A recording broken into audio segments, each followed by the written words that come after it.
indivisible, with liberty and justice for all. Please be seated. All right, we have Deputy Town Clerk Kim Otati with us. Kim, would you please call the roll? Sure. Good morning. Supervisor Schneiderman. Here. Councilwoman Lofstad. Here. Councilman Martell. Here. Councilman Bouvier. Here. Councilman Scavone. Present. All right, so everybody is with us and we will get started. We have a relatively brief agenda this morning. And we're going to start with an update, as has been our tradition. We are still under a state of emergency, hopefully not much longer. This pandemic is now, I think, in its 14th month, which is just hard to believe, but things are clearly now moving in a good direction and the numbers are really starting to plummet. I'm thrilled to see that, and things are starting to open up, and that light at the end of the tunnel is getting brighter and brighter every day. So I'll turn it over to Ryan, and maybe Ryan can fill us in on the latest. Sure. Thank you, Supervisor. Happy to be here, and happy to report that I'm here from the new Public Safety Annex in great. Hey. So progress on all fronts. I was wondering what was in the background there. That's not the It's not a basement window or a TLC sign. Yes, I know. Where was the ribbon? I missed the ribbon cutting? No, not yet. Not yet. It's I'm kind of here. This is the soft opening. Friends and family only. So yes, definitely progress. We have consistently been as a county and actually the whole Long Island region below 2% in terms of positivity rate with regards to testing for the last several days, if not almost a week now. So that's terrific. The vaccine rollout continues, but I will say it's been a significant drop in demand. So that's a good sign in terms of the number of people within the community, within our population, that have been able to be satisfied with getting their vaccine at this point. The demand has fallen off. We certainly encourage people that are kind of on the fence about it to really consider getting vaccinated. It's a great mechanism for us to continue the reopening process and be able to achieve a level of safety within the community that we can help stop the spread of the virus.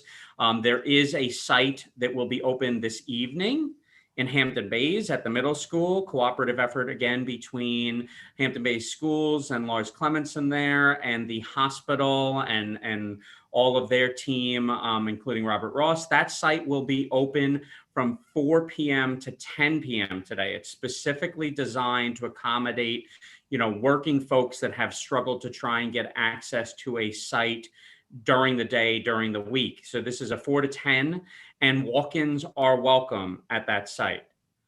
Certainly, get the word out that that's available today. I believe they're doing some second doses at the school tomorrow from a previous offering that occurred. In terms of changes to the guidance, there have been some big announcements from the governor's office in the last few days about increasing some limits and allowing people to move about a lot more freely. Some of that has gone into effect already. Some of that is due to go into effect as of next week on the 10th, and then a few changes following that. We're still waiting to see some of the written guidance documents and some of the changes to the industry-specific written documents that are out there. But I will say that one of the things that lifted as of last week was the restriction on residential catered events. So prior to last week, if there was, if you were going to have some sort of a catered event on a residential property, you had to follow the residential limits, which was 10 people indoors, 25 outdoors. If you're utilizing a permitted or licensed, event organizer or caterer, now you can go up to the standard catering limits, which previously were 200 without testing or vaccination, 200 outdoors, 100 indoors were the catering limits prior to that. After the 100, 200 mark, you had the ability to go up to 150 indoors and as high as 500 outdoors with testing. The change as of next week increases basically to those upper limits that we previously saw, but without testing. So we'll be able to do events outdoors and non-essential gatherings outdoors in spaces up to 500 people without a requirement for any sort of proof of testing within 72 hours or vaccination. So we're starting to allow more and more people to gather in one place at one time because a greater percentage of the population has achieved vaccination status. And one of the things that we're talking back and forth with the state on is different industries still have specific industry guidance. So there's specific guidance for beaches. There's specific guidance for, restaurants and other facilities, performing arts spaces. A lot of those specific guidances, documents are still in play and are yet to be adjusted to factor in some of these new changes. So be patient with a couple of these changes and a couple of these industries as they await the changes from the state to go along with these other limit increases.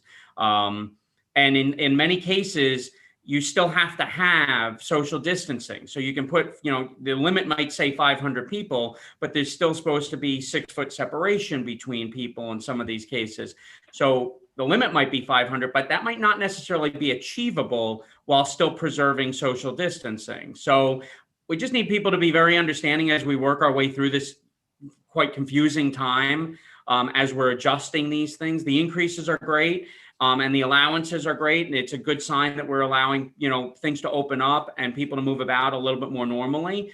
But there are still some restrictions that have to be adhered to in there from the state, and we need everybody within the community to be patient as we try to interpret it, as the businesses try to interpret it, and work these things out together to try and let people do the things that they want to do.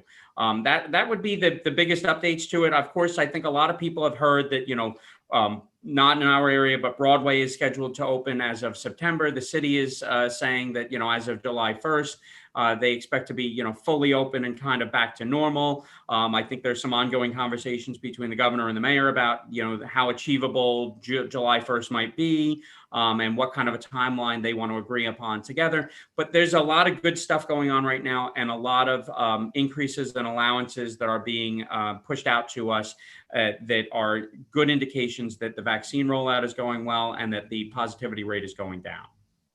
Ryan, what's the May 19th date? There's some things are changing on May 19th. Yeah, I believe that was some of the limit increases that applied to gatherings and some of the specific businesses. There's been a lot that's rolled out lately. Okay. Yeah, that date's been given to me as the date when things are really opening up on May 19th. So.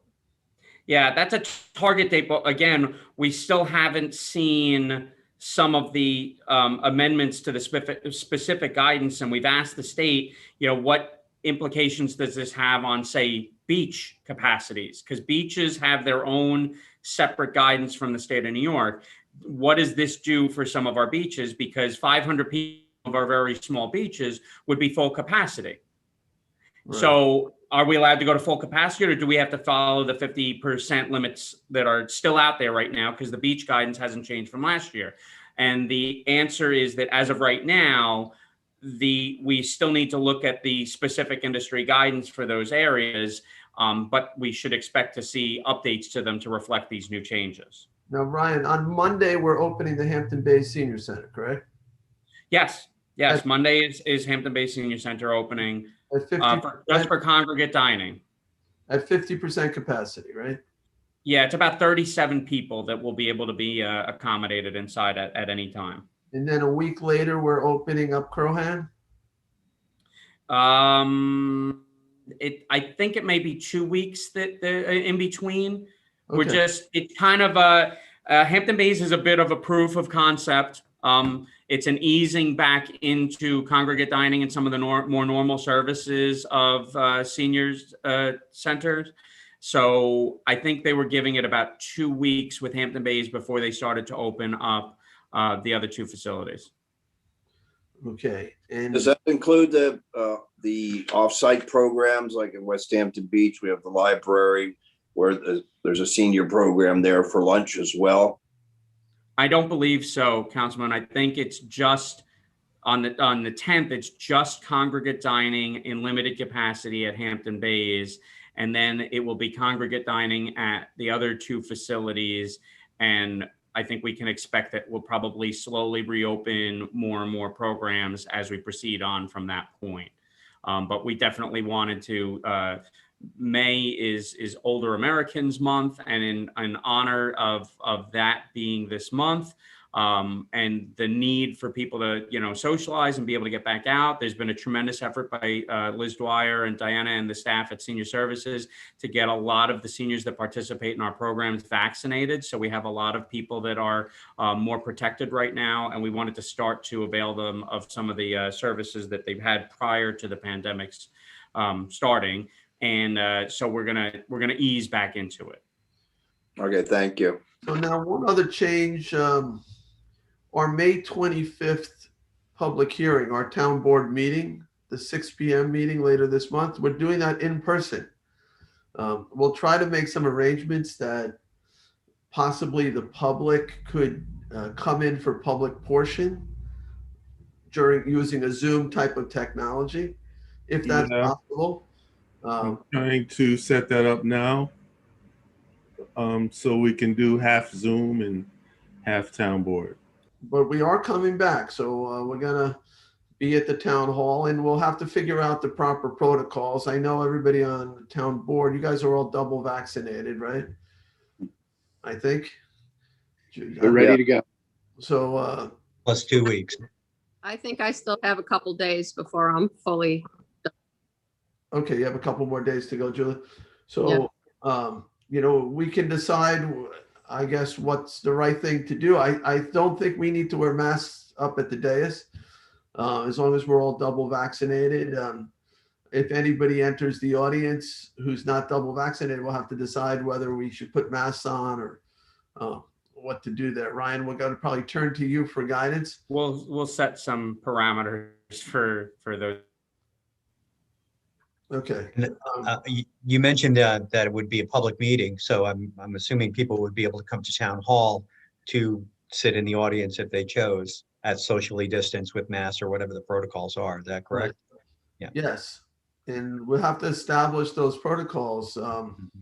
If somebody is double vaxxed, I'm not so worried about that individual. So do we have to do 6 feet of separation and wear a mask if everybody in the audience is double vaccinated?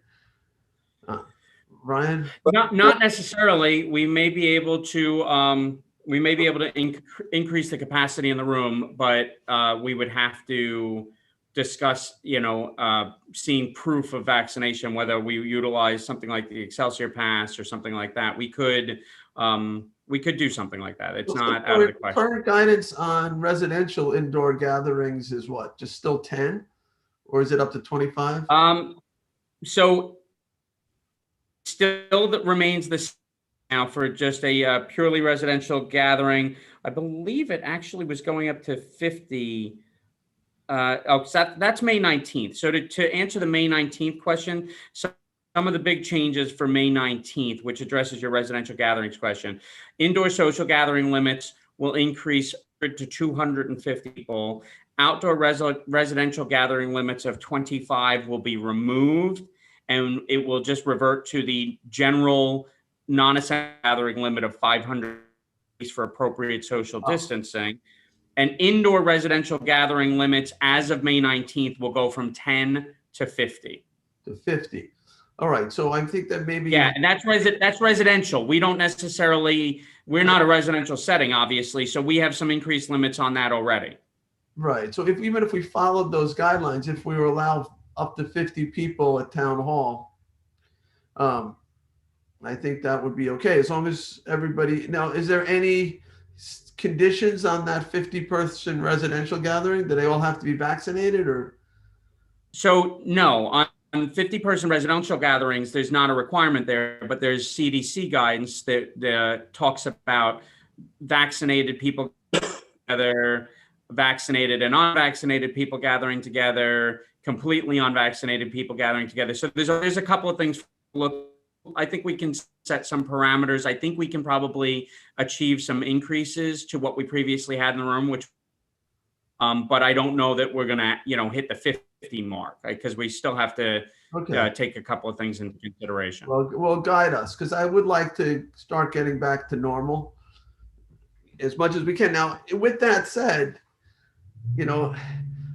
there's still, like yesterday in Suffolk County, 8 people died from COVID. I mean, there were 8 fatalities. I mean, I keep looking for that day where there's 0 fatalities in the county. And it's been running like between 3 and 1, but yesterday there were 8, according to the county data. So now in the town of Southampton, which is a pretty big area, yesterday 5 people tested positive. Now that's better than what I've been reporting to you guys, because it plateaued at around 15 a day for a very long time. And the last week we've been averaging about 5 a day, 5 to 6 a day, somewhere in that range. Based on the trajectory, we'll be at 0 cases soon, within hopefully within a 2-week period. There'll be no positive cases, keeping, if we're lucky, if people continue to get vaccinated. So we're definitely, our trajectory is excellent. We're definitely moving in a much better direction, but I always feel like I have to give this cautionary note that there's still COVID in the community. We're not there yet. Is it time to let down our guard? I think in certain circumstances it is. I think it's, because look, it's challenging to wear those masks, and it's affecting our kids, and it's, and our psychology. And I think that if people are vaccinated or they've had COVID and they have immunity, yes, I think that, under the proper circumstances, you can take off that mask and give them a hug and feel pretty safe about it. So, well, I need to add something to that, because I've been advised we have someone in my household who's at high risk, and people with high risk, even though you're vaccinated, you can still carry a viral load. And that's an important consideration, at least in my household. So I will continue to wear a mask in public when I have to be in public in order to protect that individual. And I'm sure that applies in other households as well. So, just because you're vaccinated, there still is a 5% group that, even though vaccinated, can get COVID, and people can carry viral loads for a period of time if they expose themselves, particularly if they're in close proximity to someone that is, in a high risk group. So I just want to make that point. So, I will continue to wear my mask at town board meetings to do that. Yes, and people should remember, just like we've known for years with, flu vaccines, different people achieve different immunity. You can still potentially get the flu, gotten a flu vaccine. We've heard anecdotal stories of people, fully vaccinated, and, a couple of months later still managed to get, COVID. They've not ended up hospitalized. They've not, had any really serious, because they benefited from having that. But just like you said, Councilman, it doesn't preclude you from being able to potentially either get it or be a carrier of it. There are a lot of variables. There are a lot of unknowns, particularly people that have had COVID and believe they have a degree of immunity. You probably do. But to what degree did you get COVID the first time? Was it a real severe case? What level of immunity do you really have in your system? There are a lot of factors, and we need everybody to be tolerant of the different, viewpoints and susceptibilities and stuff like that exist within as we proceed forward. I think we can, let our guard down just a little bit here, but we need to be make aren't too cavalier with their behaviors, and putting themselves or others at risk. Still, we want to see 0. We want to see 0 fatalities. We want to see that percentage go down below 1%. It'd be great if we saw 0% of the tests coming back as positive results. we're not there yet, and we all just need to continue to work to try and get there as we open back up. Right. Any other questions for Ryan? Yeah, I had one question just to clarify. I've gotten some contact from individuals, and I think, Ryan, we spoke about this before. I just wanted to confirm that the date for evictions has been moved to August 31st. That's my understanding, but ongoing with particularly the CDC stay on evictions on a federal level. As early as yesterday or as late as yesterday, there was a change, and then that change was very quickly put on hold. There was a court ruling that struck the stay down, and then that court ruling was put on hold. So there's a lot of turbulence right now in terms of changes. So my understanding is it's pushed out to August on a state level right now, but we may see that get pulled back soon. So we're staying on top of it as best we can. All right, thank you. Can somebody email me a copy of the draft agenda? I'm not seeing it in my inbox. So we can get to that. Personal email or? Yeah, my personal one, yeah.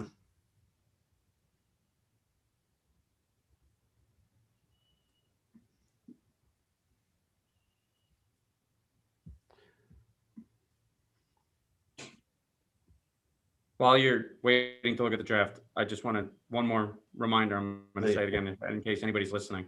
Walk-ins available at the school tonight for the vaccine site. There were not too many bookings as of late yesterday.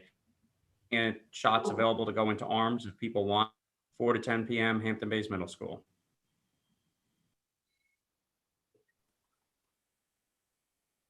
Great, thank you. All right, any other updates while I wait for that email? I do have one, and that had to do with the census. I know Got it. many of you probably heard last week that the early census numbers were in, and some redistribution of congressional seats and electoral votes are happening. And New York will be losing one representative and one electoral votes, and we missed it by 89 registrations. You know, that's crazy. Now, I'm happy to say that people here are registered, though. I think there's some challenge the governor is launching to the count because it's so close. It's like, I guess, like a recount or something. I don't know.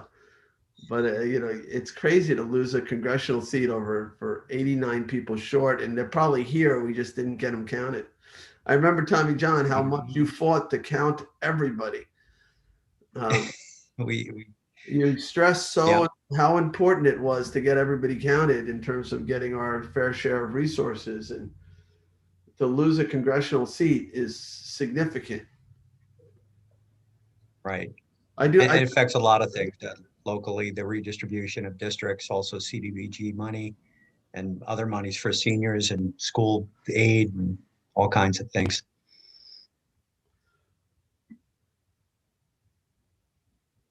So I do have the agenda, and I see there's also an additional resolution attached to it. So I'm assuming that that's an add-on. All right. So I don't have an add-on. You don't have an add-on? I do not.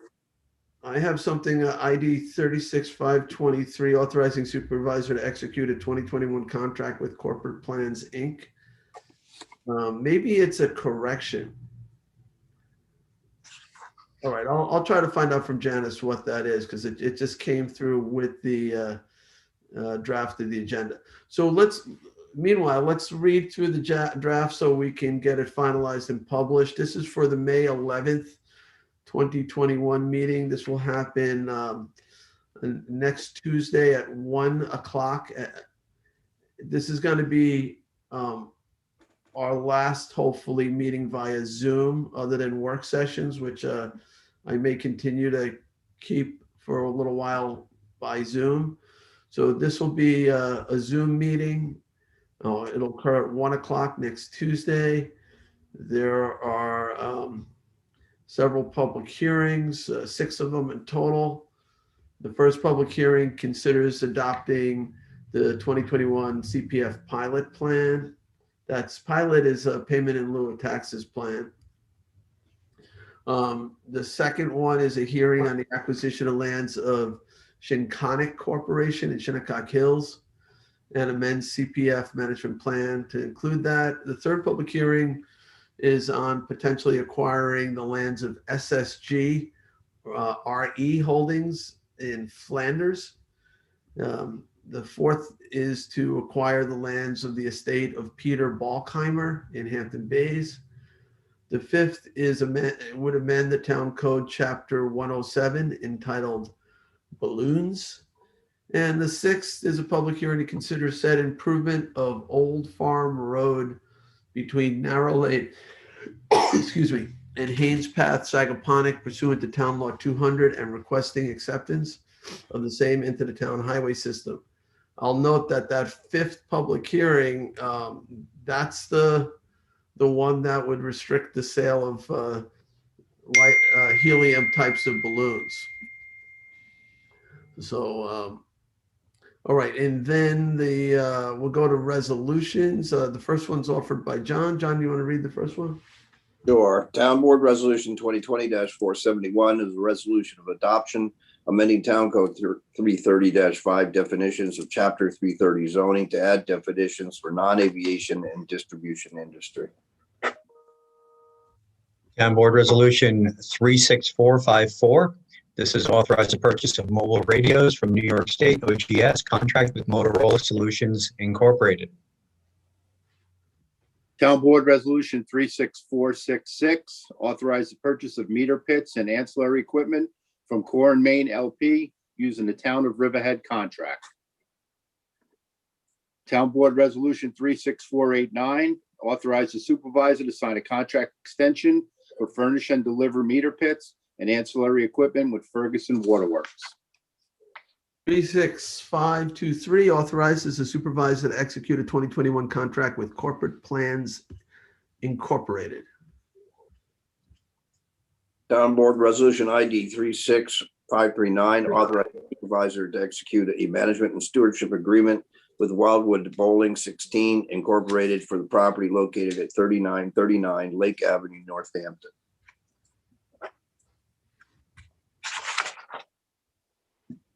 Town Board Resolution ID 36528, co-sponsored with Councilman Schivoni, authorize the supervisor to issue a satisfaction of buyer benefit note and mortgage of a community benefit unit. 36531 authorizes the supervisor to sign an agreement with Securus Technologies LLC. 36483 authorize supervisor to sign contract with WEX Inc. for fleet management and related technology solutions. 36520 authorizes the supervisor to sign 2021 extension with AVA Design Inc. for the architectural design engineering services, as well as construction management of the proposed ambulance facility at 1256 North Sea Road in Southampton. That's being co-sponsored with Councilman Schivoni. Town Board Resolution ID 36522, authorize the supervisor to sign a 2021 extension with Pominock Environmental LLC for private or municipal markets for the disposal services of municipal solid waste MSW. 36530 authorizes supervisor to sign any and all documents for a sole source contract with Property Registration Champions LLC, doing business as Pro Champs. 36524, authorize the supervisor to execute an extension with Jackson Dodds for invasive vegetative removal on town properties. 36529, authorize the supervisor to execute any and all documents pertaining to the port security grant for the use of the Bay Constable Department. This is a request for a grant with a 25% matching on our part. 36527 authorizes the supervisor to sign contract with Nelson Pope et al. For professional services for traffic impact study for County Road 39 and McGee Street. Mr. Supervisor, Jay, Yes. can we go back to page 8? That resolution needs to be corrected. I attached it to what I sent you. Oh, all right, so that was the attachment on with corporate plans? Yes. All right, let me, A phrase needs to be stricken. The town clerk has it, but you All should right. mention it as well. all right, so just, it's the same title, right? Oh, yes, it's on page 8. So all I've done is read the title. So why don't we just insert this copy of the bill for the one? So we don't have to formally do anything, just this. No, As just, long as the clerk knows that when it gets published correctly. that's correct. All right, Kim, you've got it? Yes, I do. Thank you. All right, so, Thank you. I'm sorry to interrupt. no, that's quite appropriate. So, let me find it. Where were we? You're on page 18. Are we up to mine? 36487. I think you did that already. I have it marked off, but I'll read it again. 36487, award and authorize supervisor to sign contract with United Metro Energy Corp. for ultra-low diesel fuel. Town Board Resolution 36537, the 2021 notice to bidders for Bay Avenue bulkhead replacement, East Quogue, New York.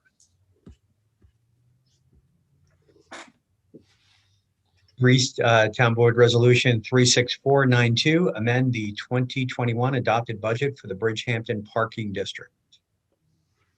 Town Board Resolution 36525, amend the 2021 adopted budget for Community Response Unit. 36494, authorizes closure of capital projects. 36510, authorize general fund, part-time fund, highway fund, pay-as-you-go purchase for various town computers. 36506, authorize transfer from Eloise Obrecht restricted account to senior services program expenses. 36495, authorizes transfer from town police restricted account. 36532, Southampton Volunteer Ambulance Corps Service Award Program. 36493, West Hampton War Memorial Ambulance Association Service Award Program. John, you're next. Town Board Resolution ID 36505, appoint affirmative action task force for 2021. Town Board Resolution ID 36488, appoint Carol Corcoran to the CAC West. Town Board Resolution 36490, sponsored by Councilwoman Lofsted, to appoint the Dark Skies Advisory Committee for 2021. Town Board Resolution ID 36455, resolution of adoption amending Town Code Chapter 330 zoning, Section 183, site plan elements to I, address rainstorm retention, and II, to require recycling containers on site plans within the town. 36403, authorize community preservation fund tax refund pursuant to first-time home buyers exemption for Carlos Moran Guzman and Carmen Caliacatl Guevara. Caliacati Guevara. How do you say it, John? Kaya? Caliacati. Carmen Caliacati Guevara. 36511, authorized payment for recording of property acquired pursuant to general municipal law, section 72H. Town Board Resolution 36540, sponsored by Councilwoman Lofsted, to waive the showmobile fee for the Hampton Bays Fire Department Carnival. The carnival's coming back, huh? That's great. It's a good sign. That's a good sign. 36, but they've limited, right? There's some limits, COVID limit. They only allowed one clown per circus now, so I'm just kidding. 36477 appoints Joseph Archer to building plans examiner position in the building department. Thank God, they need the help over there. 36107 appoints Robert Mannion to building plans examiner position in building department. Actually, Supervisor, I'd like to be added as co-sponsor to those two resolutions. The two building plans examiner? Yes, please. Would the Kim make that, would the clerk make that note? Yes, got it. Thank you. All right, 36482 is a resolution to promote police officer Jason Davin to rank of sergeant in the Southampton Town Police Department. 36484, authorize hiring of Seamus McCardle, police officer start. Am I saying that name right? Is that Seamus? It's or Yes. Seamus. Seamus, okay. 36526, notice of public hearing to amend Town Code Chapter 111 entitled Beaches, Parks, and Waterways in connection with parking permit restrictions at Foster Memorial Beach, W. Scott Cameron Beach, Stag Main Beach, and Mecox Beach. Supervisor, I'd like to be added as a co-sponsor to that resolution.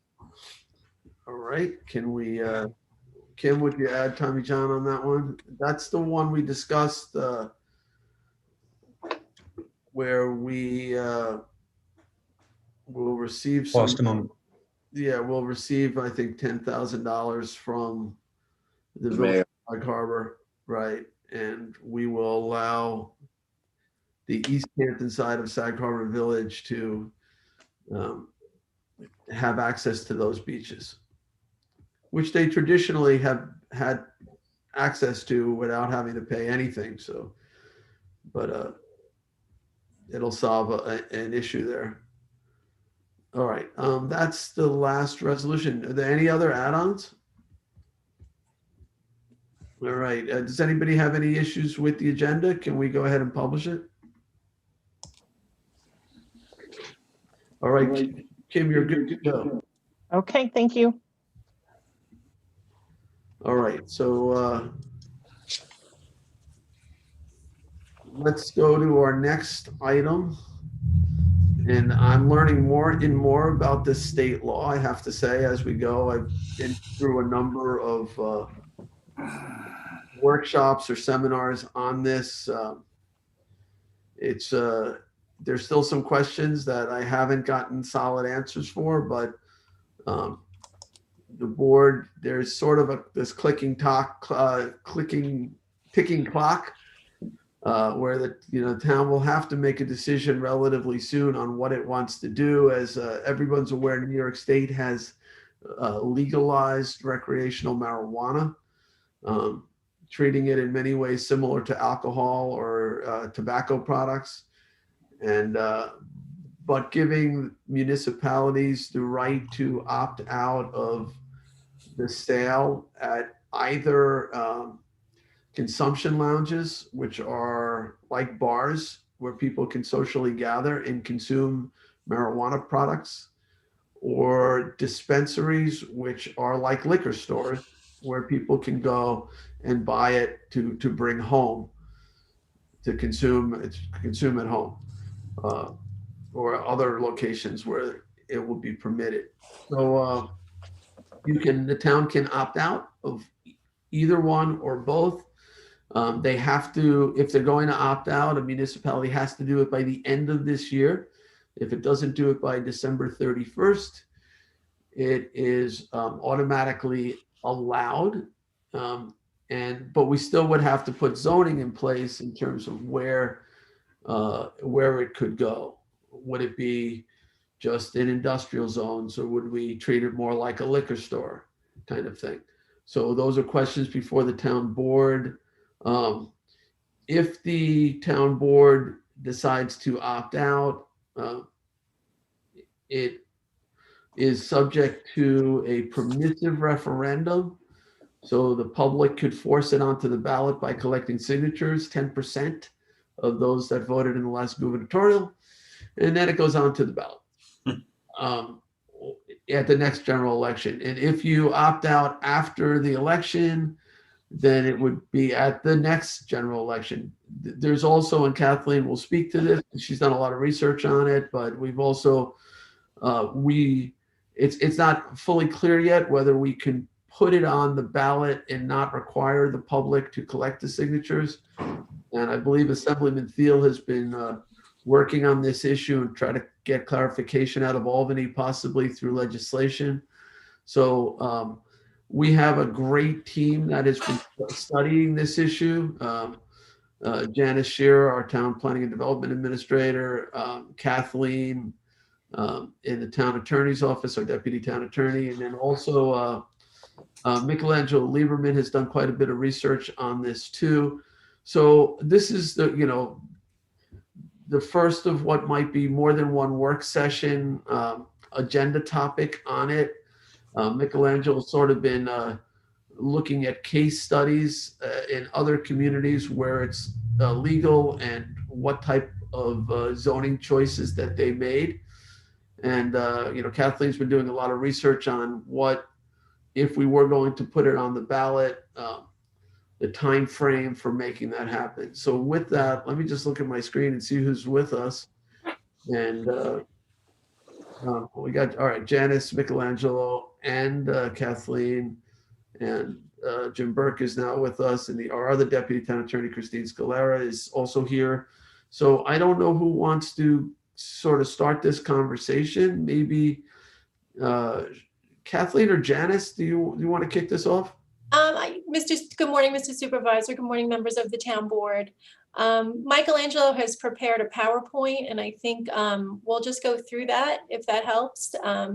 I'll start with the legal aspects, and then Michael will discuss more planning and zoning aspects. And then I'll come back at the end to talk a little bit more about your options going forward. Okay. If that's okay. Okay. So you want to start with a brief overview legally of? Yes, and Michelangelo will share his screen to bring up that PowerPoint. Sure, 1 second.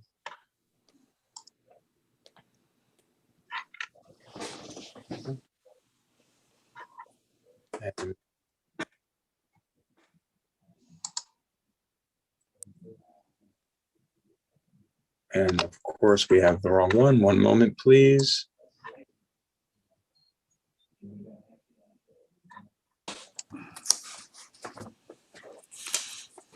Yeah.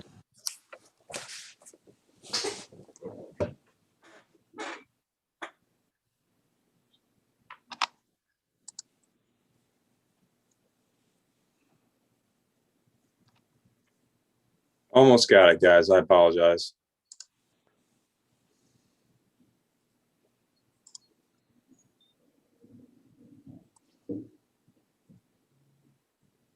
So perhaps Janice could make a couple of comments while I mess around with this PowerPoint. I apologize again.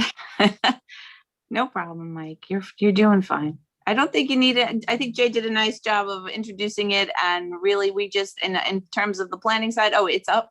If it turns out something you want to do, we'll work on the proper planning for it. But anyway, sorry.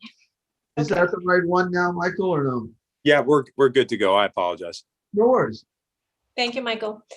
Okay, so on March 31st, as you probably know, on March 31st, 2021, the Marijuana Regulation and Taxation Act, or the MRTA, were signed into law as Chapter 92 of the laws of 2021, which essentially added a new law known as the Cannabis Law.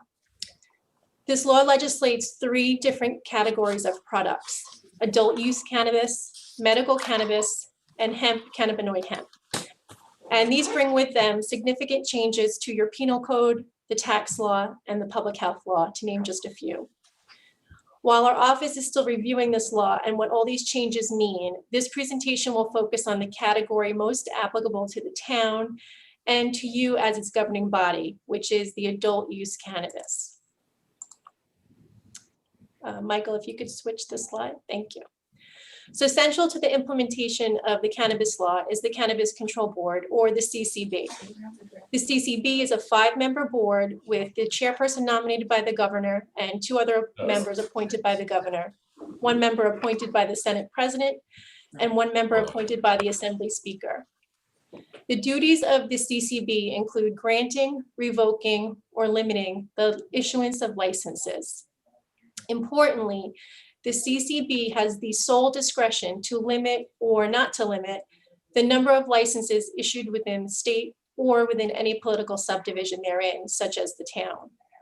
This licensing issuance is to be done in a manner that prioritizes social and economic equity applicants, with the goal of 50% of the licenses being awarded to those applicants.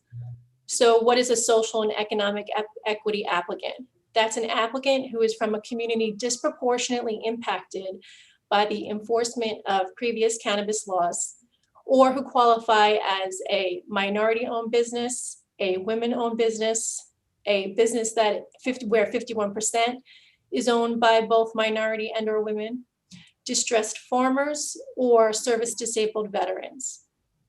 The CCB's duties also include drafting regulations and preparing an annual report on the law's effectiveness.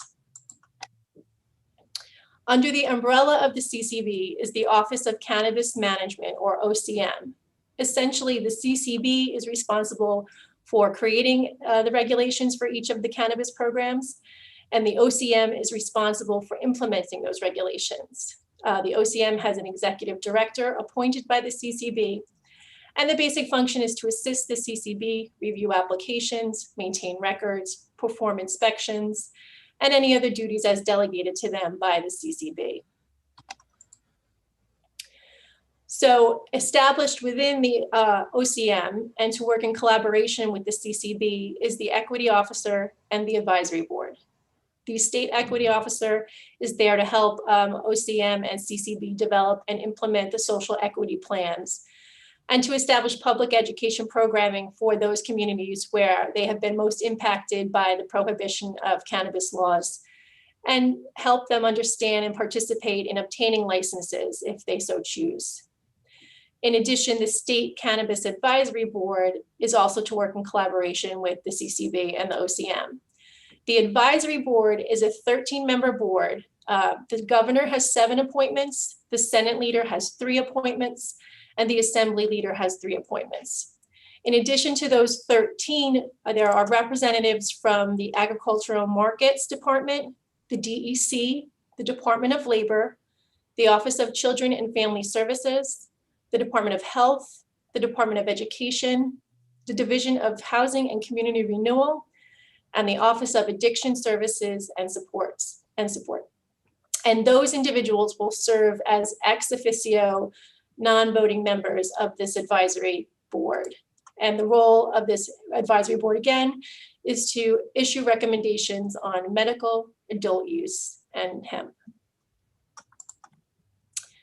So the adult use cannabis program envisions a number of license types, with the main types being cultivator, or the farming of cannabis, processor, for those converting raw cannabis into various products such as edibles or smokable products, distributor, for those who would wholesale and distribute products between the processors and the retail licensees, retail dispensaries, for the direct sale of cannabis products to individuals for personal use, delivery, which allows a business to make direct at-home deliveries from retail locations, nursery, which allows someone to grow immature plants and sell them to other cannabis licensees, and on-site consumption, which are retail locations that allow individuals to use cannabis products at that location. You'll see that retail dispensary and on-site consumption are highlighted, since they are the only licenses that the town can regulate. All of the other licenses on this list are outside of the town's control and within the state's purview. So the state has preempted the field for the issuance of all of these other licenses. So just to be clear, so if somebody has farmland and they get a license to grow marijuana, there's no role for the town to play. We can't say no. Correct. Okay. Yeah, I saw something in the news about Riverhead town. Somebody purchased for quite a lot of money some farmland with greenhouses for the purposes potentially growing marijuana. So interesting. Just a question on that, Kathleen, on CPF properties where we take development rights for farmers, is that included in that? Yes. That's a good question, Councilman Bouvier. I'll have to look at the easement and what it says. But that's something we'll have to be looking into. And an enhanced easement that limits it only to food would not allow for marijuana, but if it's allowable under the ag and markets law, then anything that CPF has acquired regularly, the development rights, yes, I would say that they could, if they got a license, as long as it's permitted under ag and markets, they could Sure. grow cannabis. Absolutely. So in terms of, oh, I'm sorry. I think the underlying issue there is what particular easement is on that property under CPF, which could be different. Well, that's what I'm saying. The enhanced easement would prohibit it, but the regular easement would not. Yeah. Okay. So in terms of your retail dispensary and on-site consumption licenses, the state has established some initial restrictions. That is, they cannot be located within 500 feet of a school or within 200 feet of a house of worship. Products may not be sold to anyone under 21 and may not be sold to somebody who is visibly intoxicated. In the event somebody wanted to apply for a license, they must first notify the municipality in which the premises is located of their intent to apply to the CCB for a license. That notice must be filed between 30 and 270 days before applying for a license. So between 1 month and 9 months before applying for that license, you have to notify the municipality. The notification goes to the town clerk via certified mail, overnight delivery, or personal delivery. And the notice provides information such as the business name, the address of the establishment, and what the application is for. The municipality then has an option to submit an opinion to the board, to the CCB, either for or against the issuance of the license, and your opinion becomes part of the official application record. And then the CCB must respond to the municipality with an explanation of how your opinion was considered when it either grants or denies that license application. Is that for both dispensaries and consumption lounges? Yes, So that's sort of like the notices we get when somebody applies for a liquor license, Kathleen? I believe so, yes. Okay. So the state has established, and this kind of addresses your Can I- comment, Mr. Supervisor, the state has established some additional factors for on-site consumption establishments when they're determining whether or not to issue a license.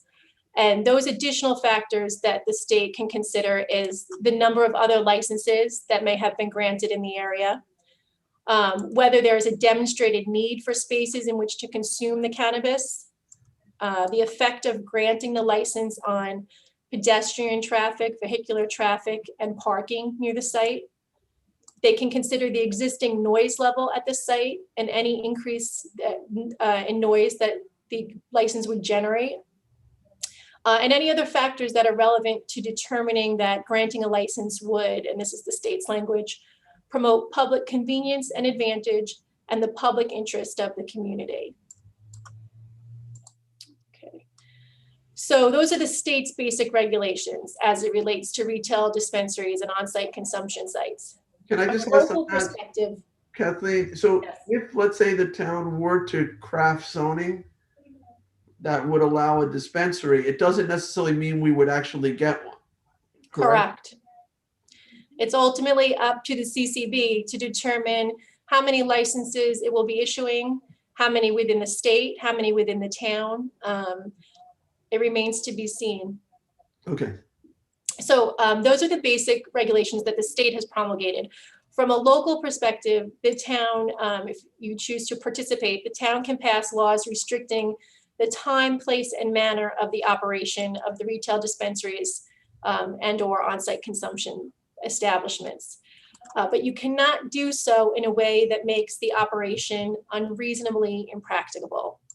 So think about where in the town, in your zoning code, such an establishment might work.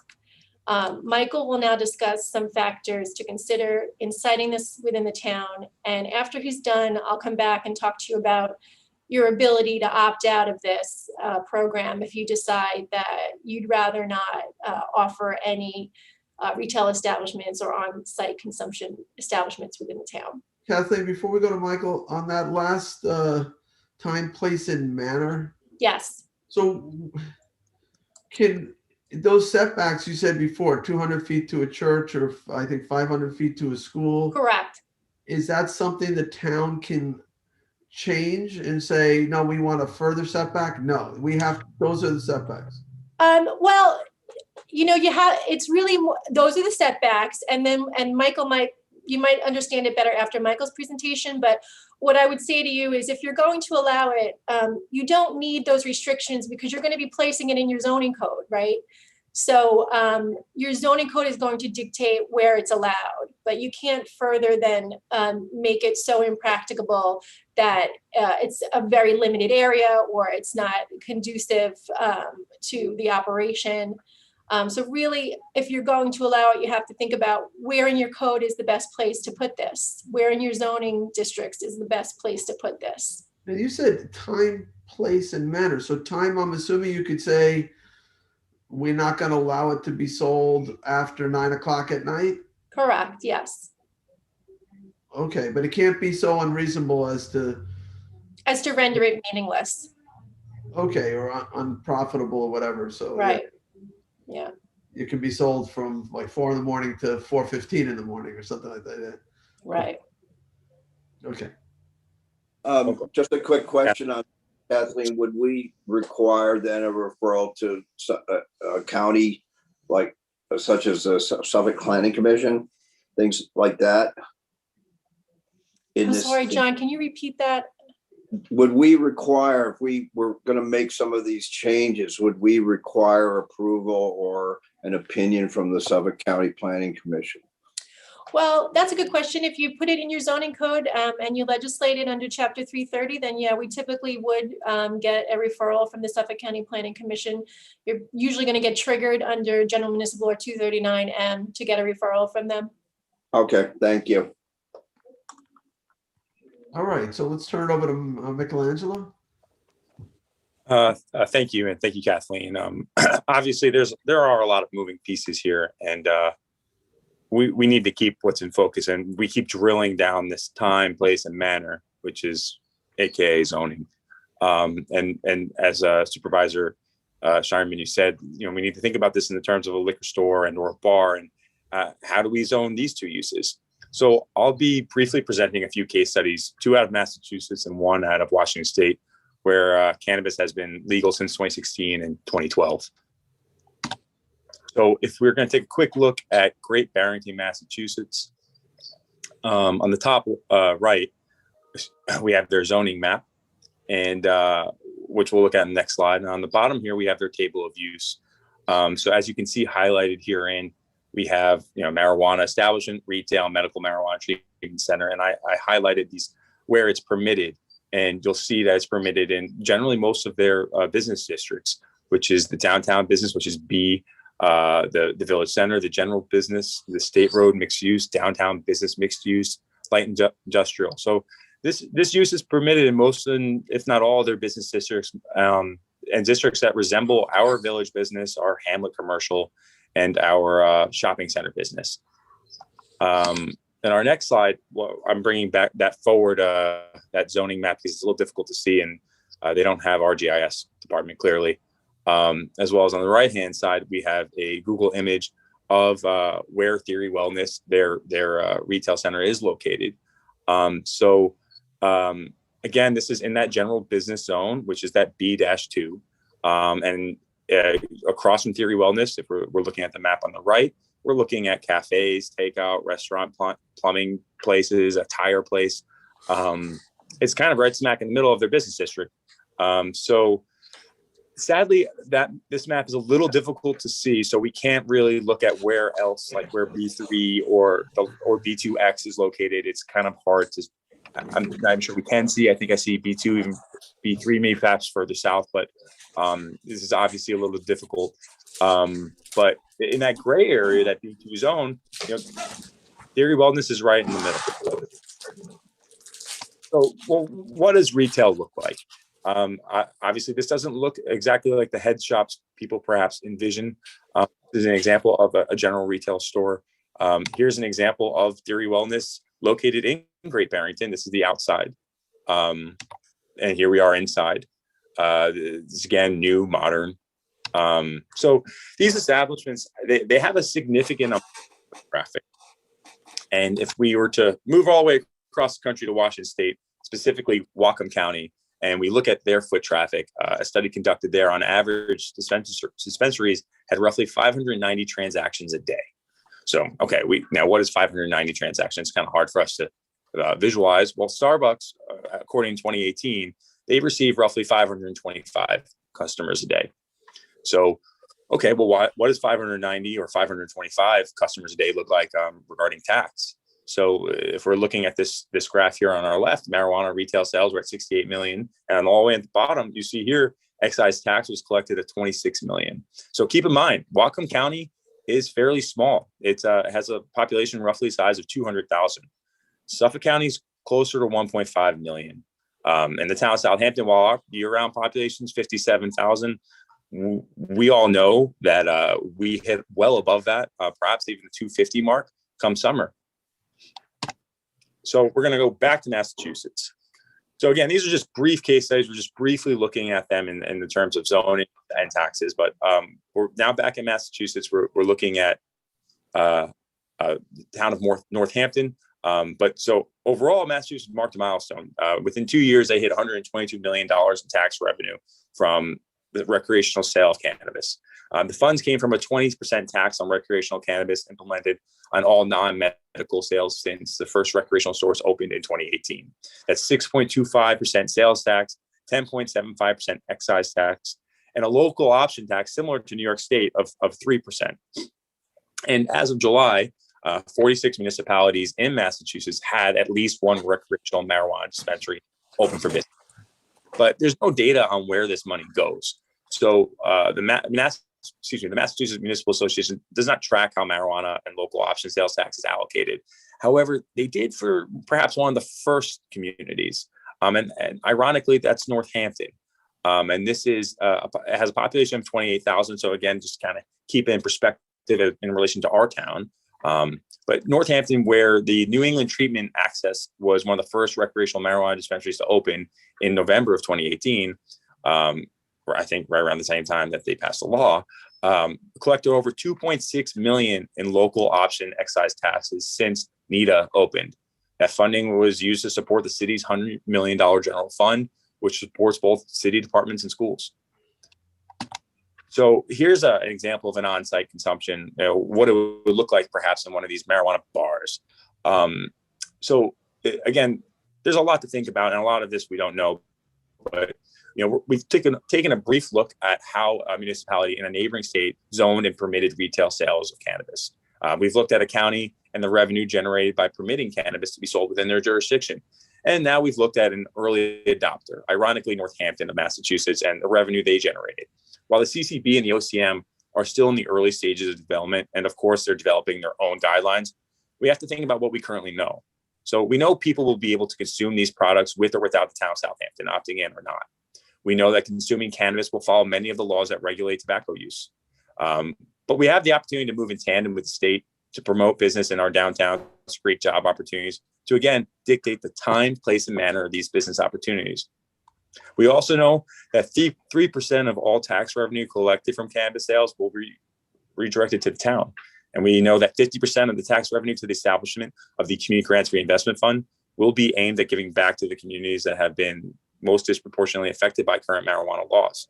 So there's some things to think about. So I'm going to now turn it over to Kathleen, and she's going to discuss the opt-out option and specific timelines. Mike, Thank you. Michelangelo, can I ask you a question? And like, I think it's important that we make a principled decision here. People have to figure out what the right thing to do is, but I think it is also fair that we consider the economics of it. If there are revenues for the town that could be used to address mental health issues, substance abuse types of issues, or even to build sidewalks and improve parks and things like that. So do you have any sense? You said Northampton had a 3% tax. That's equivalent to what we're being told we would get. You're saying their population was 28,000. We're 60,000, but probably the average population year round is probably 150,000, something like that. So have you attempted in any way to try to translate that to what the town of Southampton might receive? And I know it would depend on whether it was for sale in other towns, obviously if Southampton were the only place. So let's just do the number as if Brookhaven has it for sale, everywhere has it for sale. We're not the only game in town, but have you looked even a back of the envelope calculation as to how much tax revenue we'd see? I'm not one for that kind of prediction, but I will say this, assuming some municipalities do opt out, Northampton's Northampton. We are the Hamptons. And if East Hampton doesn't permit it, we're the gateway to the South Fork. And that's not including all those people who work in this community who then go back to Brookhaven if Brookhaven was not to permit it.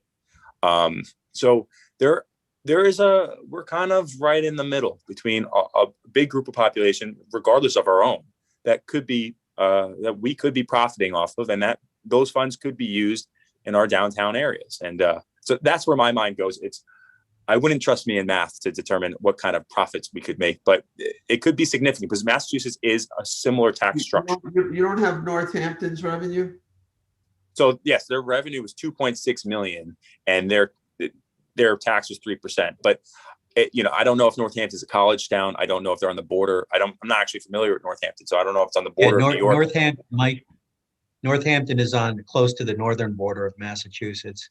And by the way, Great Barrington is very close to New York. And I know a lot of folks do some cross-border purchasing at those locations. Smith College is in Northampton, and there's the other four, Amherst, UMass Amherst, and two other schools are right in the same area, the five. Right, so it might not be fair comparison. Well, it also might be very difficult to compare any of our commerce because we're the Hamptons.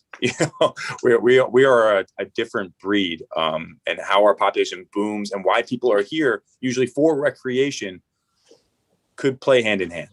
But did you say Northampton? No, Northampton took in 2.6 million in tax revenue? Correct. That was their 3%.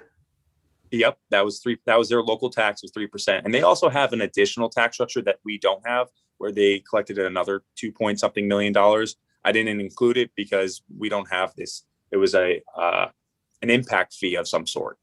So they ended up like close to $4 million, if not $5 million in tax revenue. Right. Okay. Ooh.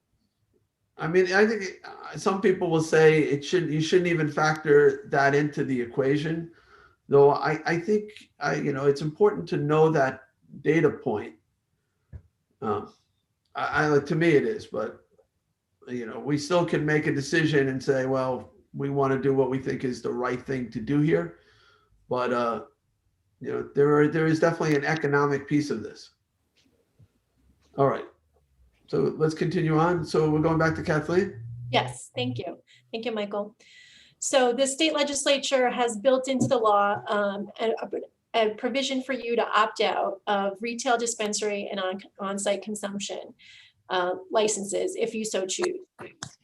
You would have to adopt a local law opting out of allowing those establishments and allowing those licenses within the town. As the supervisor mentioned earlier, the law must be adopted before December 31st, 2021. And the law is subject to permissive referendum pursuant to municipal home rule law. Just by way of background, municipal home rule law section 24 states that the local law is not effective until 45 days after it has been adopted. Within that 45-day period, a petition can be filed with the town clerk protesting against the law, signed by qualified electors of the town, registered to vote in the town, in number equal to at least 10% of the total number of votes cast for the governor at the last gubernatorial election held within the town. We have reached out to the Suffolk County Board of Elections to see what that overall number is so that we can give you an idea of what that 10% threshold would be. If appropriately filed, then, and those petitions were sufficient, then the matter would be submitted to a townwide vote at a ballot referendum at the general election on November 2nd. Now, having said that, our office is currently also reviewing the law to see whether the town board may put the matter out to vote on its own motion. As you probably know from our special districts, there is express authority in Town Law 94 that allows you to put matters that are otherwise subject to permissive referendum out to a vote on your own motion. We believe there's implied authority in municipal home rule law, given the legislative history of municipal home rule law, for you to do that here as well. But this is a statewide issue. We are continuing to research this, and we have reached out to the Department of State's legal counsel for some further guidance. But for the purposes of this discussion, and assuming that it's confirmed that the legislature intended to extend that authority to you and allow you to put the matter out to the voters on your own motion, given the Board of Elections deadline for submission of a ballot proposition by August 2nd, a timeline for any opt-out legislation might look something like what's before you, which is somewhat soon. May 25th, we would propose a notice of public hearing on the town board agenda to opt out of the issuance of retail dispensary and/or on-site consumption licenses within the town. We'd allow public hearings on June 8th and June 22nd with a written comment period. On July 13th, if you were so inclined, you could adopt that resolution of adoption. And then between July 13th and July 27th, we have to have the law and the ballot proposition and the abstract put together and translated into Spanish. And we would submit that to the BOE on or before August 2nd so that it would appear on the November 2nd ballot. Like I said, we're continuing to research that. We appreciate that time is of the essence. And so we will come back to you as soon as we have more further confirmation on that. So that concludes our presentation. If you have any questions for us, we'd be happy to answer them. Just on the question of whether we can go on to the ballot, if we were to follow that timeline, if we were inclined to opt out and we followed that timeline, Fred has legislation, just, you know, I think as a belt and suspenders to make it absolutely clear that it can go onto the ballot. But that legislation might not pass till June.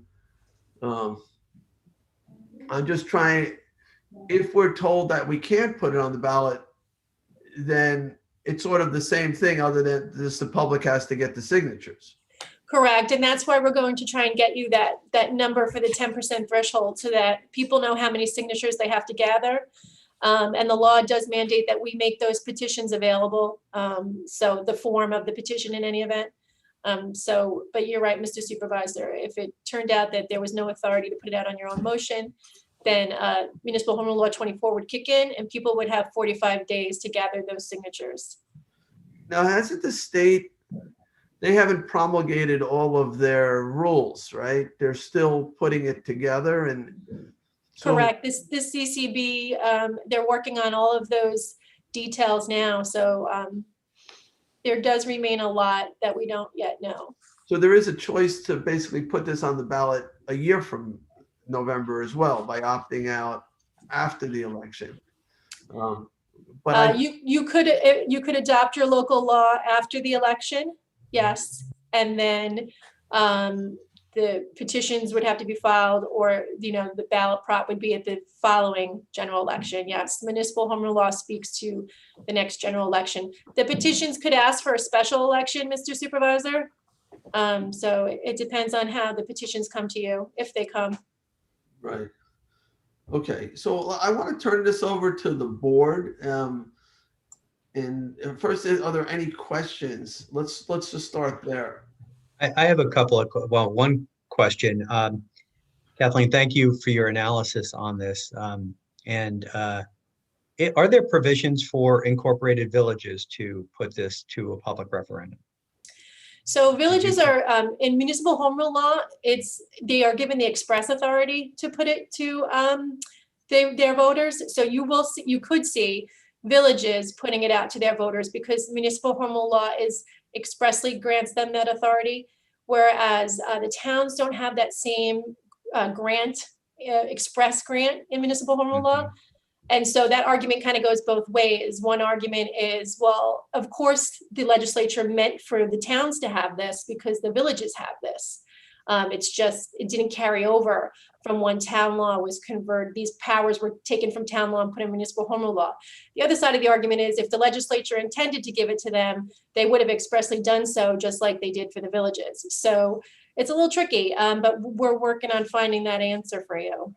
Okay, I appreciate that. It seems somewhat inconsistent in our statutes from the state for, one municipality to have that ability and another not to expressly have that capability. All right, thank you.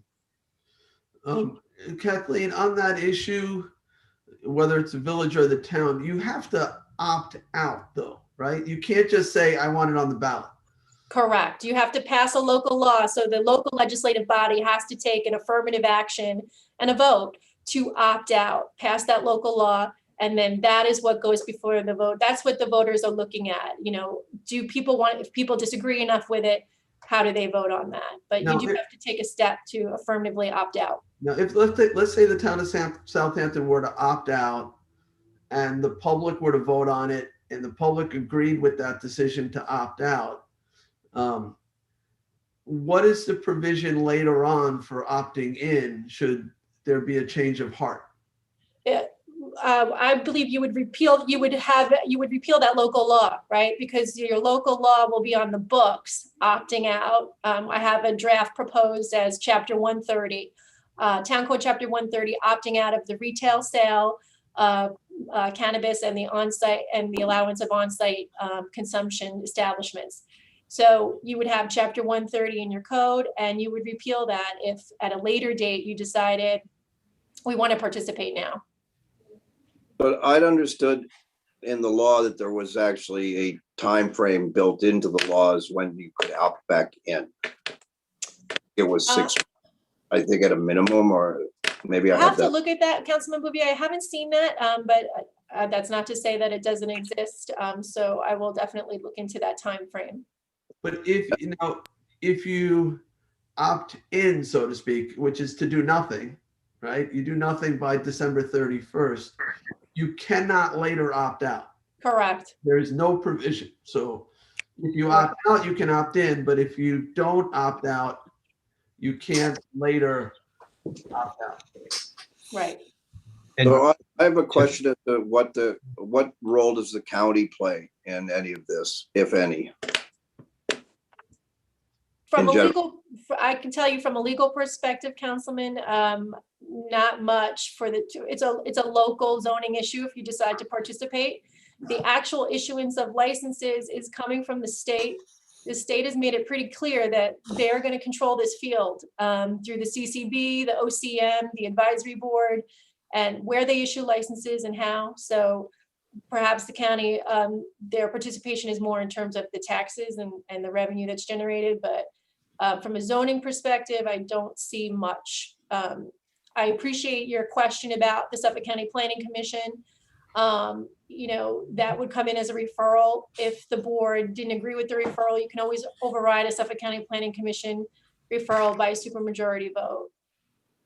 So I guess what I'm getting at is that the county would then, if I understand it correctly, would have the ability to determine what the tax revenue going to the county would be as opposed to what we would see as a municipality. I actually, I'm not comfortable answering the tax questions. The county gets 1%, John. We get 3, the county gets 1%. Yeah, but I'm wondering if with this particular initiative, if there is not a pathway to actually change that. Well, it's just thinking out loud. I can see, but it is highly unusual. As you know, any other product sold in Suffolk County, except for those products that are tax exempt, like basic food and things like that, the county gets 4.25%. That's the county's share. For marijuana sales, they'll get 1%. It's the only sales tax that the town will receive. We get a revenue share that's not statutory from the county for public safety. But but this is statutory. We would get a sales tax, which we've never gotten before. I don't even know how we get it, whether it goes to the state, whether it goes to the county or to the town. It doesn't go to the county and then get cut back quarterly or whatever it is to the town. I have no idea. But it's the first time where we're collecting a sales tax. Well, it's just interesting from the standpoint that it has a medicinal side to it. So there's different regulations when it comes to that as well. And I don't know what those are on the county side. I do know that they are different on the state side. So I'm just wondering how that's parsed over. There may not be a sales tax attached to the medical piece. Exactly. I don't know, right, if prescription drugs have a sales tax on them. I assume they don't, but I haven't looked. Yeah, well, that's a good question. I mean, if I go to get a prescription at a pharmacy, my insurance is obviously taking a portion of that, but what I am paying in that difference, I think there is a tax on it. So it's just curious. Normally necessities are not subject to sales tax for the most part. Yeah, well, that's why I asked the question, because this is like sort of in between, The medical piece, my guess is there would not be sales tax on the medical piece of it. So it would be treated like any other, yeah, heart medicine or whatever you might be getting. So I have a question about the opt-outs, a further question to kind of extend to what the supervisor was asking earlier, Kathleen. If we don't opt out, that's forever. Now, if the town board does opt out and it goes to a public referendum, and regardless of what the people choose, can future boards opt out 3 years, 5 years down the road? Opt out 3 years, 5 years down the road? No. You mean opt in? If we were to if we do nothing and opt in, we're done. Southampton Town will allow this forever. If we decide to opt out, and there is a public referendum, and I guess there's two scenarios here, and the community votes to opt out, can we at some point in the future boards, at some point in the future, opt in? Yes. And what would that look like? Yes, that's question number one. Yeah. And if the community decides to opt in a public referendum, can we opt out in 3 or 5 or 8 years? So to answer the second question first, you can never opt out after December 31st, no matter what the circumstances, as I understand the legislation. In terms of your first question, which is to say, if you opt out and then the public confirms that with its vote, you can later participate in any time. We will get some clarification to answer Councilman Bouvier's question as to whether or not there's a waiting period for that. But you can, as I understand the legislation, you can always opt back in. You do not have to opt back out. The question I think you're getting at is, does it have to be done, is there legislative equivalency applying, which means what you do, but what you do by referendum, you have to undo by referendum. I don't think that that's the case here, because it's permissive to opt back in. But if that's your question, we can clarify that as well. But I don't think that you have to worry about having a referendum to undo what the public might have chosen, because you as the elected body and you as the elected officials are given the option to make the decision to opt back in expressly in the legislation. Does that answer your question? Well, the question was rather open-ended, and I'm concerned that if we just make a decision, that decision can't be undone by future governments or future boards or, the people of the town. They may, whatever we decide, if we decide something on this. I was wondering, what that does to future boards. I think it's also, and we're not going to have this information, but in terms of making a decision, and I think you all have to decide how heavy to weigh this consideration. But the Shinnecock Nation has made it clear that they intend to have marijuana available for sale there. And they believe for some reason that they'll be able to do it by the end of this year. I don't see that because they have to abide by certain state rules as well. But that's what I was told by the chairman, that they hope to have it available for sale by the end of the year. I don't know what the other villages like Southampton Village or Sag Harbor Village will do. It sort of would be helpful in terms of making a decision to know if it's going to be for sale, let's say in Sag Harbor, does it make sense for us to not allow our merchants within the town to be able to economically benefit from that? So, you know, it's potentially it's a factor. I don't have those answers. I don't know what Sag Harbor Village is going to do. I don't know what Southampton Village. I have no idea what East Hampton is going to do. It sounded to me on a call with Brookhaven that they were not opting out. Now I don't know what the whole board is going to do, but that might have been that they're not going to make a decision before the election. It's possible they'll wait till after, toward the end of this year to make a decision. So I haven't seen anything in the papers that said specifically that a town is opting in. So the only information I have is that the Shinnecock Nation is saying absolutely they will have it available for sale. So as we get further information, and I want to do the questions first, but then I do sort of want to get a sense of the board as the clock is ticking as to what to do here. But so any other questions for Michelangelo or Kathleen or Janice?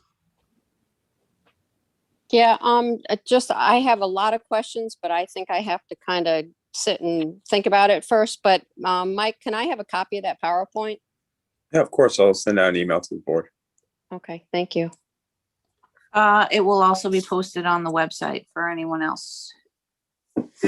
Kathleen, did we get an answer on the question? Let's say it's available for sale in Brookhaven. Would they be allowed to do deliveries to the town of Southampton? You know, their delivery licenses are issued by the states and they are given to retail establishments that have licenses. I don't know that information has, or that regulation has been addressed yet. I think that's something that we're going to learn more from the CCB as they promulgate their rules. You know, are there restrictions on that delivery, or can it, does it have to stay within the confines of the jurisdiction? I don't have a good answer for you yet. That But could be another important consideration. Yeah. Right?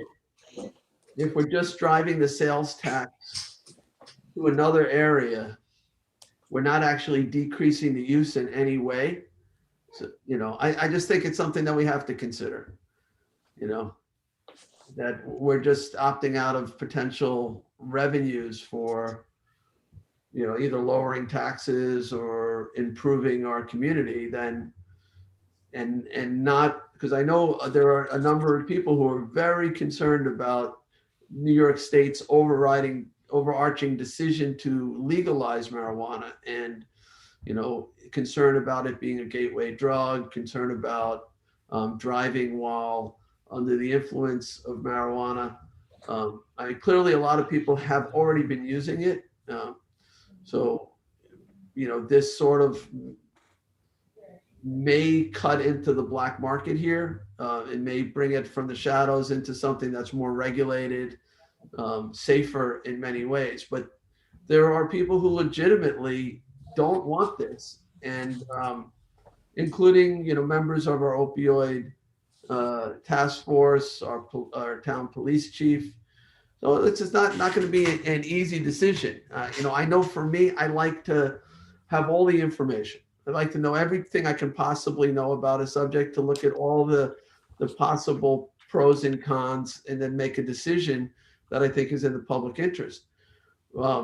This is a tough one. There's no question about it.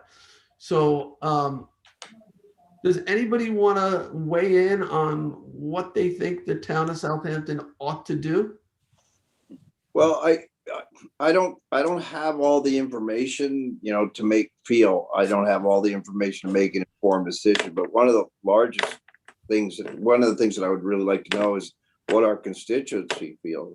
I'm wondering if this is something that we should survey or in some way, try to get an understanding of. Let me throw out an idea to that, John, because Riverhead, on the Town of Riverhead's webpage, if you go there, you'll see they're doing a online poll. They've had over 1,300 responses already, similar to what we often do on our town webpage. And I thought the question was very fair and unbiased, very factual. So that's something we could ask CRC to do. If you think that's helpful, we could sort of gauge where public opinion is on this. I'm not sure. I like that idea. Okay. And does anybody else want to weigh on that idea of running it as a town webpage poll? Well, not on that specific idea, but I too am concerned, curious as to what the constituency thinks, because beyond the sale and the revenue of this is a message, from the town of Southampton, what we decide here.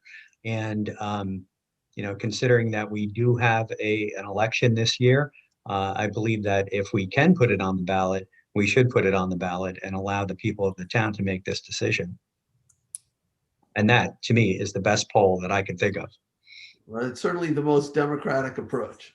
Mm-hmm. Let the people decide.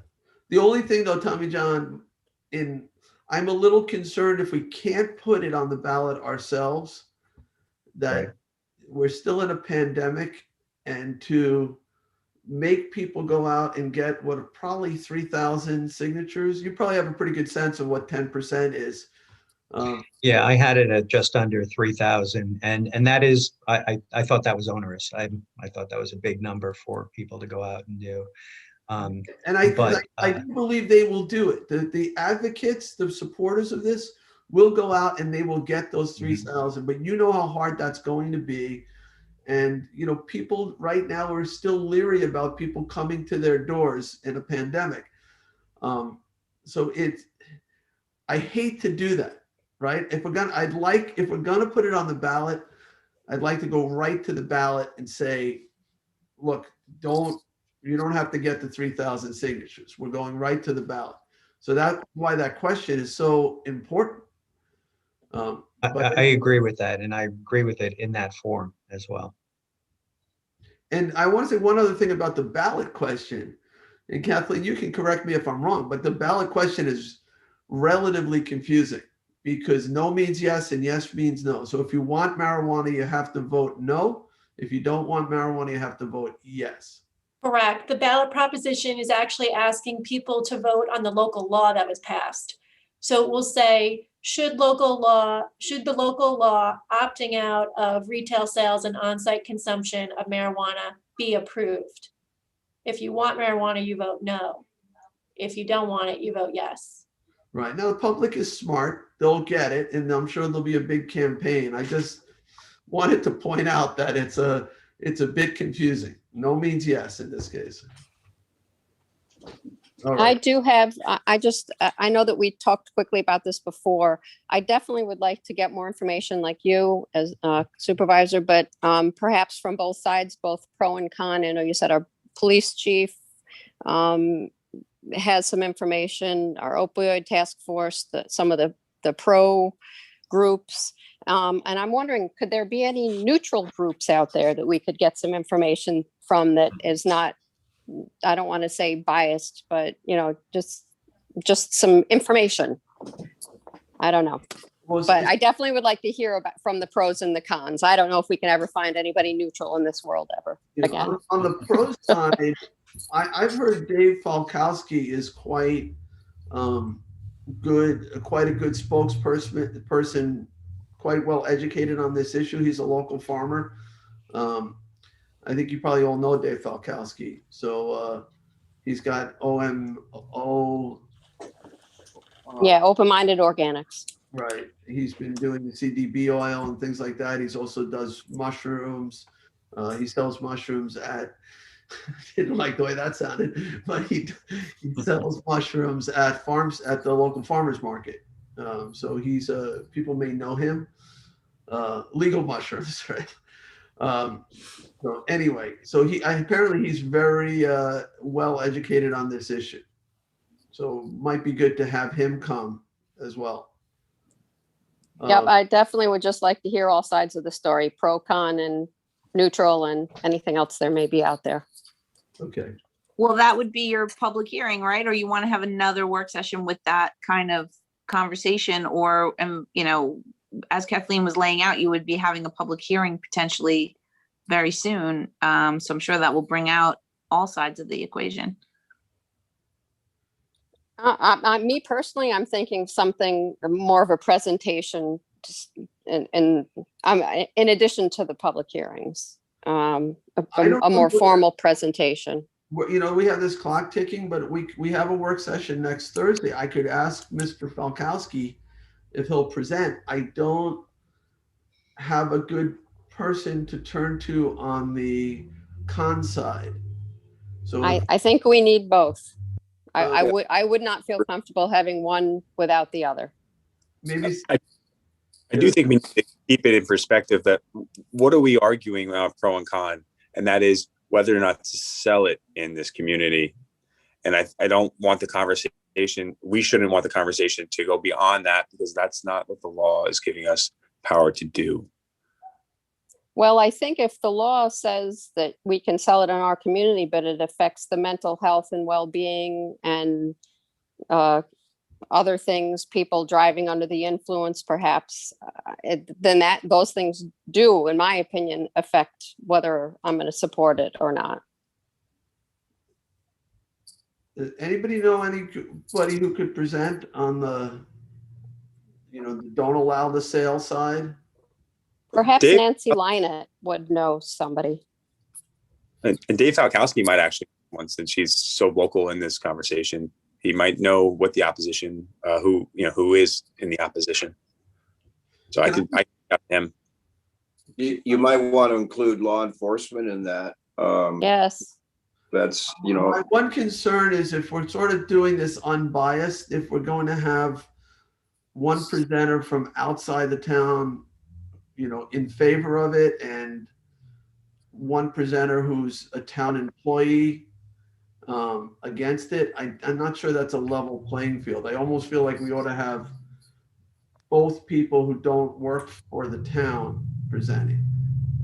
Okay, what's the time frame for, or Kathleen, what is the time frame for what we're deciding? How much time do we have here before we either have to vote or vote on a referendum? We had the timeline up earlier, but yeah, so assuming, for the sake of this discussion, assuming that you can put it out on your own motion, we're really talking about a notice of public hearing at the end of May, the May 25th meeting, with 2 public hearings in June and an adoption in July. Essentially, what we're up against is, if you want it on this ballot, in 2019, election law was amended to require that any ballot props have to get to your local BOE, your Suffolk County BOE, by August 2nd, 3 months in advance. So that's really where we work backwards from, Councilman. Right. So it's that August 2nd deadline. It has to be in the hands of BOE if you want it on for this election, in the hands of BOE with the Spanish translation and the abstract. So we really work backwards from that. And then when you factor in your notice of public hearing, the end of May, maybe the first meeting in June, if you really wanted to push it a little bit. well, I favor the referendum. I think this is something that's clearly up to our constituents. That input is clearly evidenced by the results of the referendum. The rest of it, I mean, we've anecdotally heard some people want it, some people don't.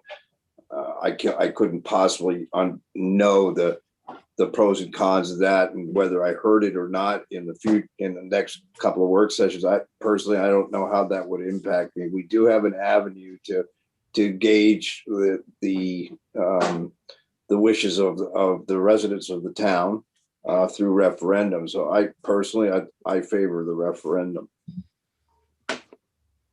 Yeah, we Agree. I get- think public hearings would allow, for that, in that process, would allow us to hear both sides. It's more I wish natural. we could simply go right to referendum and not even make a decision on opting out, but we do it, to get it onto the ballot, we would have to opt out.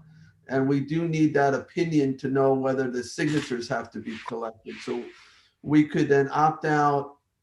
And the notice of public hearing, and Kathleen, I don't know what the language is, but would be opting out and making it subject to mandatory referendum, right? Correct. And I have a draft local law prepared that I can circulate, just so you can start looking at it. It certainly may change, but I can circulate that to the board members if it helps. It may turn out, though, that you can't do that, making it subject to mandatory referendum. And so your opting out would then trigger the public's 45 days to collect the signature. If I knew we couldn't put it on the ballot, I might vote differently. I hate to subject the public to do that, to collect all those signatures. So I really want to know that piece. But anyway, so it sounds like at least Councilman Schiavone and Councilman Bouvier, if you can go directly to ballot, that's what your preference would be, to vote to put it on the ballot. Yes. And let the public decide. Okay. Rick, Yeah, and I think however we get there, that's going to be the final decision mechanism anyway. I do feel a little boxed in by the other municipalities trying to figure out if they're going to not opt out or not, because it does put a lot of pressure on us for the revenue factor on that. We're taking monies out of our budget that we could use, and it doesn't take away from the availability, of the marijuana. Yeah, you can get it in a village or in Riverhead if that's the case. So I think we're doing our voters a distrust by not taking those revenues. But it's, we need more information. Like Julie said, the availability of social services, what it's going to do to the police budgets. Once we get to revenues, then we need to know what the balance sheet is. I'm concerned about, what it could do to our community. So a lot more information is needed. But yes, eventually it will get to a referendum. well, let's be clear. If we did nothing, there's no referendum. Right. If we take no vote and no action, it's automatic, right? So then there would be no referendum. The only way there's a referendum is if we opt out. And I believe, though it hasn't been confirmed, that we could opt out and put it on the ballot. If we're not allowed to do that, and the public, if we opt out and we can't put it on the ballot, and the public is unable to get the 3,000 signatures, there's no vote then. There's no vote in November, we're out. Right. It becomes the law, we're out.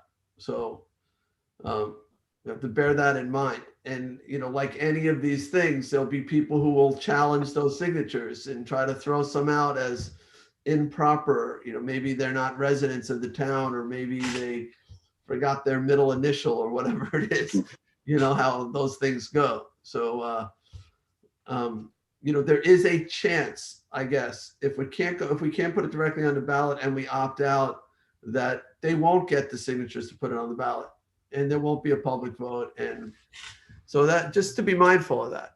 Yeah, I don't see that happening. I think the public at large, supports it, and they would find them. I think so too.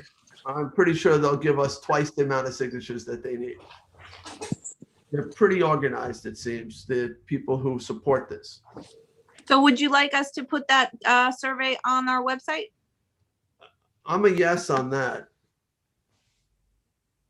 2, Rick, you're okay? There's 3. Tommy John? Sure. Is yes. Julie, are you okay on putting it on the website? Yep. Okay. And Julie, you said in terms of, do you have, I know you said you wanted more information. Are you sort of leaning toward putting it on the ballot if we can go directly to the ballot? Yeah, I think that would be fine, but I still, for you know, I still feel like I need additional information. Like I said, I have a lot of questions, and I will certainly start asking the proper people and try to get some answers, just to, you know, so I understand more about some of the details. So, all right. So I sort of have on a straw poll, at least the inclination of the board is to put it on this November's ballot, if we can go directly to the ballot, which would mean a vote to opt out. So, so we just need some clarification. Hopefully we'll get that clarification by May 25th. So we could potentially have a resolution on May 25th, setting a public hearing on it. You know, the public hearing could change our position. After the public hearing might say, after the public hearing, we might say, you know what, we don't want to opt out at all. You know, whatever. So we'll have that information. But meanwhile, we could try to do another work session with somebody on both sides of this issue. Michelangelo, do you want to try to find us a pro and a con? Yeah, well, I think there's obviously probably a dialogue already taking place in this community, and we just need to tap into that. So I'll go through Dave Falkowski and see who he can offer, and we'll start there. Okay. And Mike, like I said, I think Nancy Lina may have some, whether it's, if we don't want a town employee there, that she may have some contacts that could come in on the other side. Okay, great. I'll follow up. Mike, we can task you with that, finding us for next Thursday, someone who can speak for a few minutes in favor of this, and somebody who can speak for a few minutes against it. Absolutely. Okay. I would just add that you could have law enforcement weigh in on this. You don't have to have a town employee to do that. I mean, I'm just curious as to what the reasoning is and what supports that opinion, if that's in fact the opinion that's prevalent. And John, I don't mind us hearing from our police chief. I just didn't want to set up the scenario where we have a pro and a con and one of them works with us. No, I understand that. So I could tell you the police chief has some very serious concerns, and he's part of the Chiefs Association, National Chiefs Association. They never supported legalization of marijuana. We certainly can have him confer with us at any time on this. Yeah, I mean, from my standpoint, I'd like to understand those reasons. It's not just to oppose something, but the reasons behind the opposition. What information do they have that supports that position? And so that we can invite the police chief to next Thursday's work session as well. Yeah, I mean, it can be done offline too. I'm just saying that, that to me, that has some weight, and I'd like to understand the reasons behind it. It's just if I do my own research, I come to a different conclusion. So I'd like to hear the other side of the story. I want to keep an open mind. I hear that. If we are going in the direction of opting out and putting it on the ballot, that is probably what the police chief would support. I think he wants us to opt out. So he could certainly speak at the public hearing. There's nothing we can do, though, that will prevent this from ending up on the ballot in November and the public ultimately deciding this issue. And, typically where marijuana legalization has been on the ballot, it has passed overwhelmingly. Yeah. I don't know anywhere where it has not passed. I think even in the Riverhead poll, and that tends to be a fairly conservative area, I think they're running 2-1 in favor of allowing the sale on their town poll. So, we'll see where it is here in Southampton.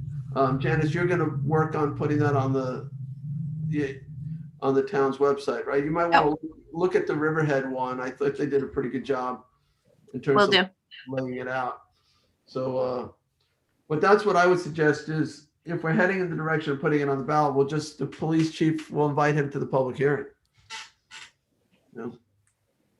Yeah, I mean, I favor the referendum, and if it's a fait accompli, then it's good to hear that. But ultimately, I believe the decision rests with the people. Okay, anyone else on this topic? No, just I'd like to underscore that the fact that villages can put this on the ballot under their own under their own decision, and the towns for some reason cannot. When you read the law, they talk about public referendums and they kick it over to the municipal home rule, which alludes to it. But I believe that the intent is there, and so we'll see how this shakes out as far as whether or not towns can put it out onto a public referendum on their own motion. Yeah. Kathleen's been working extremely hard on this issue, Councilman, and we've been reaching out to the other adjacent municipalities, what their opinion is on this, and we've also reached out to the state Senate and Department of State, as Kathleen had talked earlier. So, and I've reached out to a couple of law firms who have been involved in this as well. So we're unfortunately, the state has not really given clear guidance where there should be. Obviously, on this point, there should be absolute clear guidance, and it's not there right now. But Kathleen's been working hours and hours and hours on this issue, and there's been a difference of opinions from each municipality the way they talk about it. But hopefully, it will be clarified within the next few weeks. I'm getting a text If not earlier.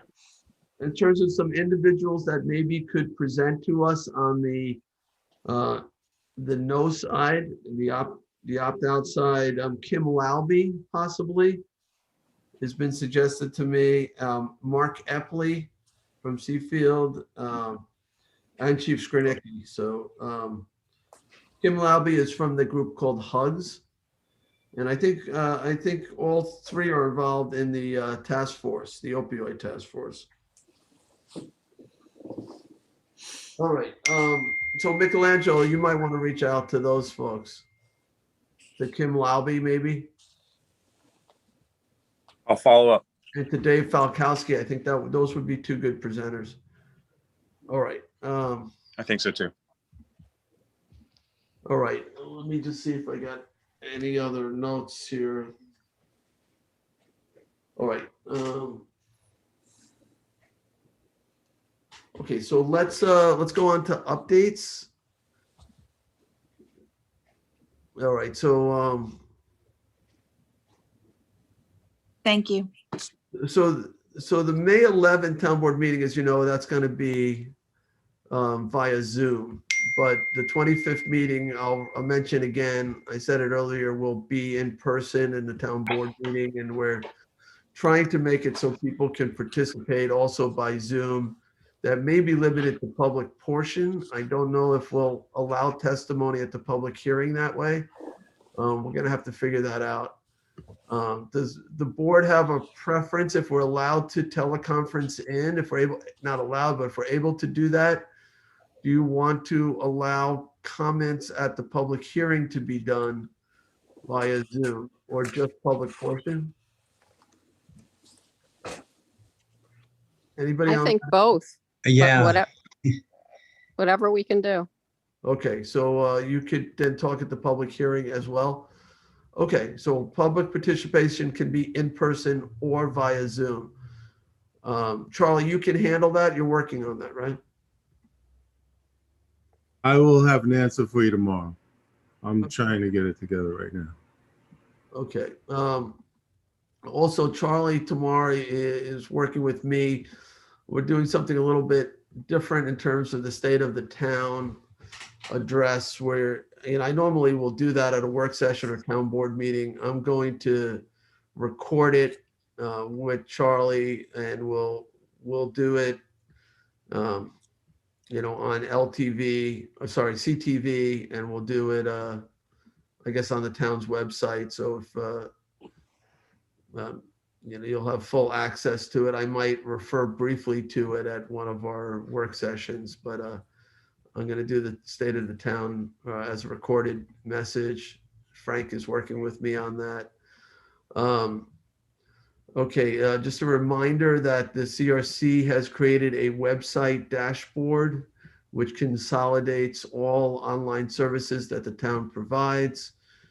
Those include permit applications, beach permit, tax payments, SOS reports, payment of Hampton Bays Water District bills, alarm billing, parking ticket payments.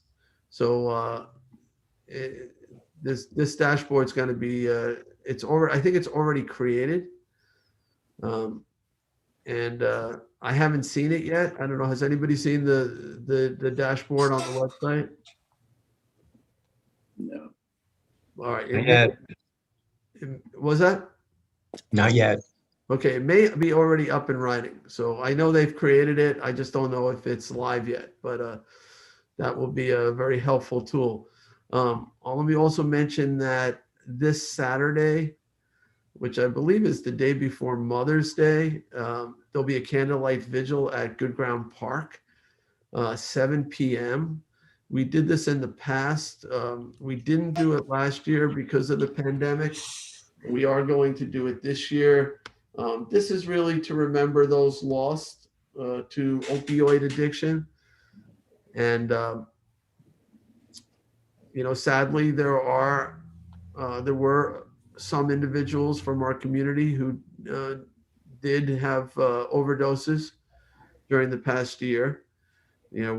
I very much want that number to get to 0. 1 year it got down as low as 1, but I don't have. I think the number was around 6 or something. I saw the number at one point. So we are going to gather. It's really, though, not just about remembering those individuals. It's really like supporting the community and making sure people know that there are resources, places that they can turn to, and to bring addiction sort of out of the shadows and to treat it more like an illness, and help people get help. So I think it's really important that we join together as a community. So again, that's 7 p.m. I do think somebody is playing some music. A woman is, I think, volunteered to play some guitar and sing a song or two. And we appreciate that. And it should be a nice thing. I'm only anticipating a 1 hour event. They have been very moving in the past as people have shared stories about how opioid addiction has affected them personally. And, it's really nice to be there to be able to support each other. Let's see, anything else? The Cannabis Poll we talked about on the website already. I have that as a note. And, I had a meeting with the Suffolk County supervisors yesterday online, and obviously cannabis was the main topic, but we also talked about reopening. And it's interesting because I feel like we're ahead of most of the towns in our reopening. There's still some towns that are by appointment only. You can't walk in the door. Very limited access to services, where we have been open for business for a long time now. We're at 100% staffing levels, and we have made so much available online that people can do from home. So I feel like we have managed as best as we can. I would give us pretty high marks in terms of how we've been able to function through COVID, in terms of meeting the needs of constituents.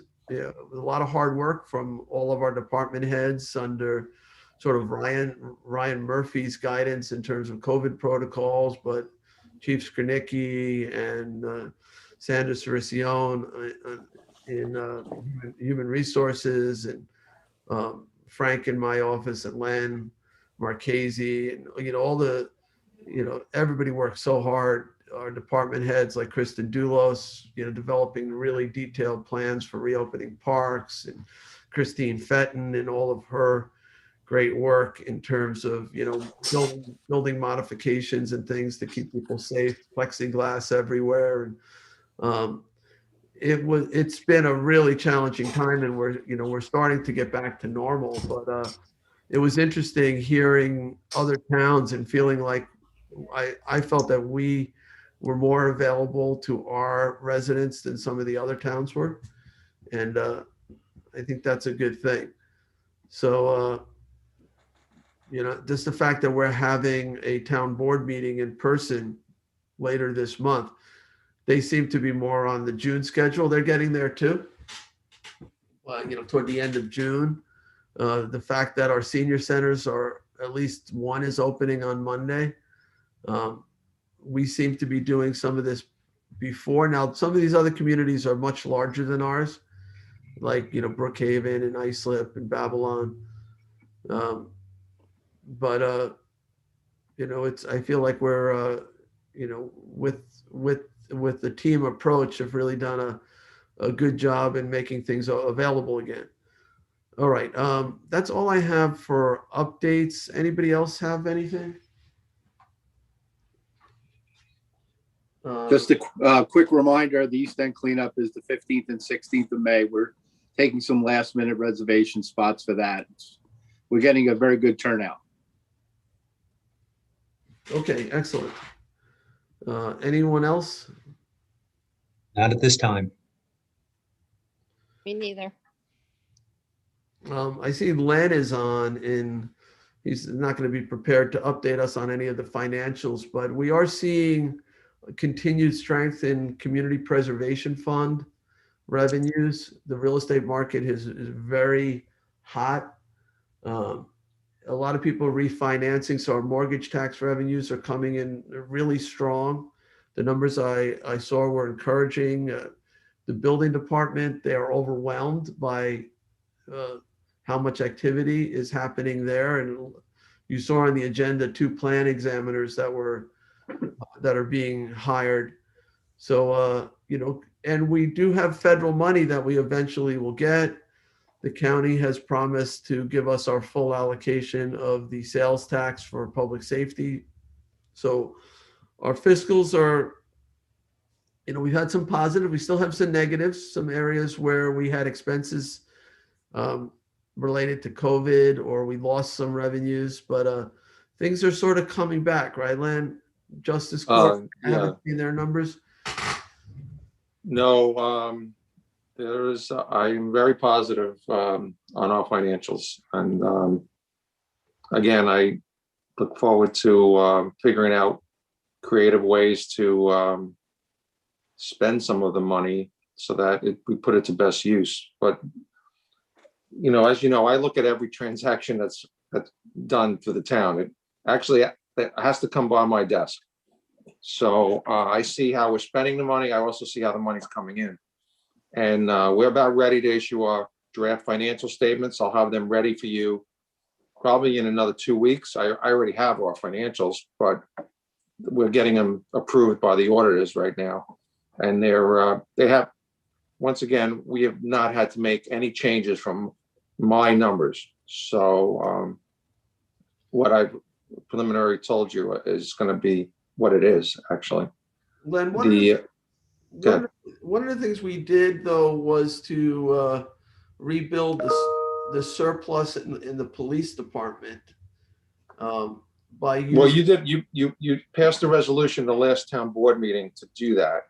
And what we also said with that resolution was it was going to be paid back by the first proceeds from the camera program on the school buses.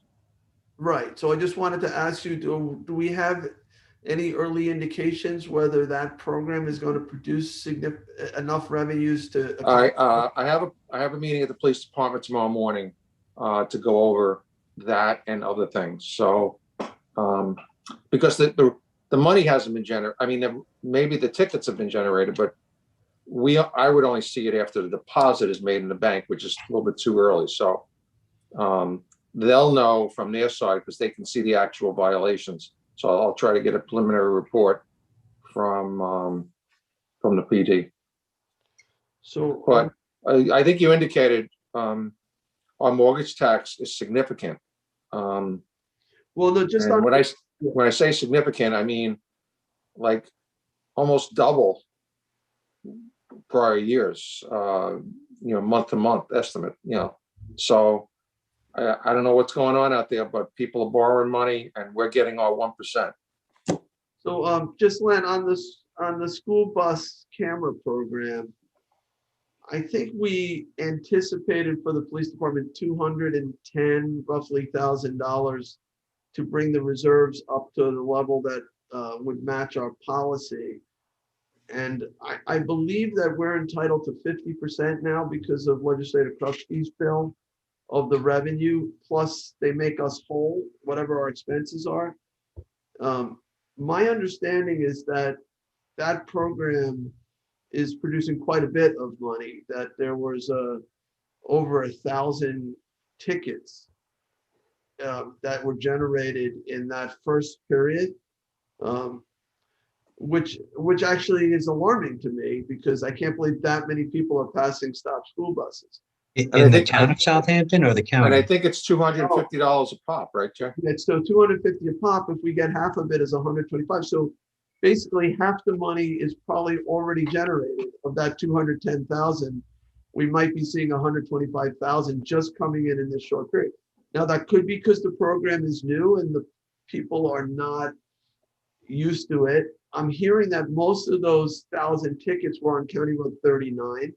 So these are people who maybe aren't fully aware that they need to stop when that school bus is four or five lanes over. It's pulled over in the shoulder. If there is a shoulder, there's really no shoulder on County Road 39. But you have the middle turning lane, and then you have the 2 lanes on each side. So if you're heading west and in the eastbound lane, all the way over, a school bus has stopped. You have to stop. You have to stop, or you're going to get a ticket. So, we may see in time a decrease in the revenue, but we should get a sense of how it's clearly going to be able to make up the revenue that we assign and more. So we'll be the police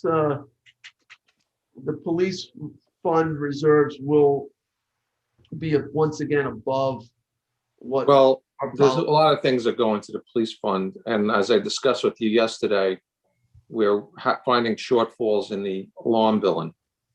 So, budget's a kind of funny thing. There's 1,000 moving parts. And sometimes you win, sometimes you lose. And hopefully at the end you win a little bit. Positive variances. And that's kind of my focus. And so far for the last 10 years, I think I've done a pretty good job of that.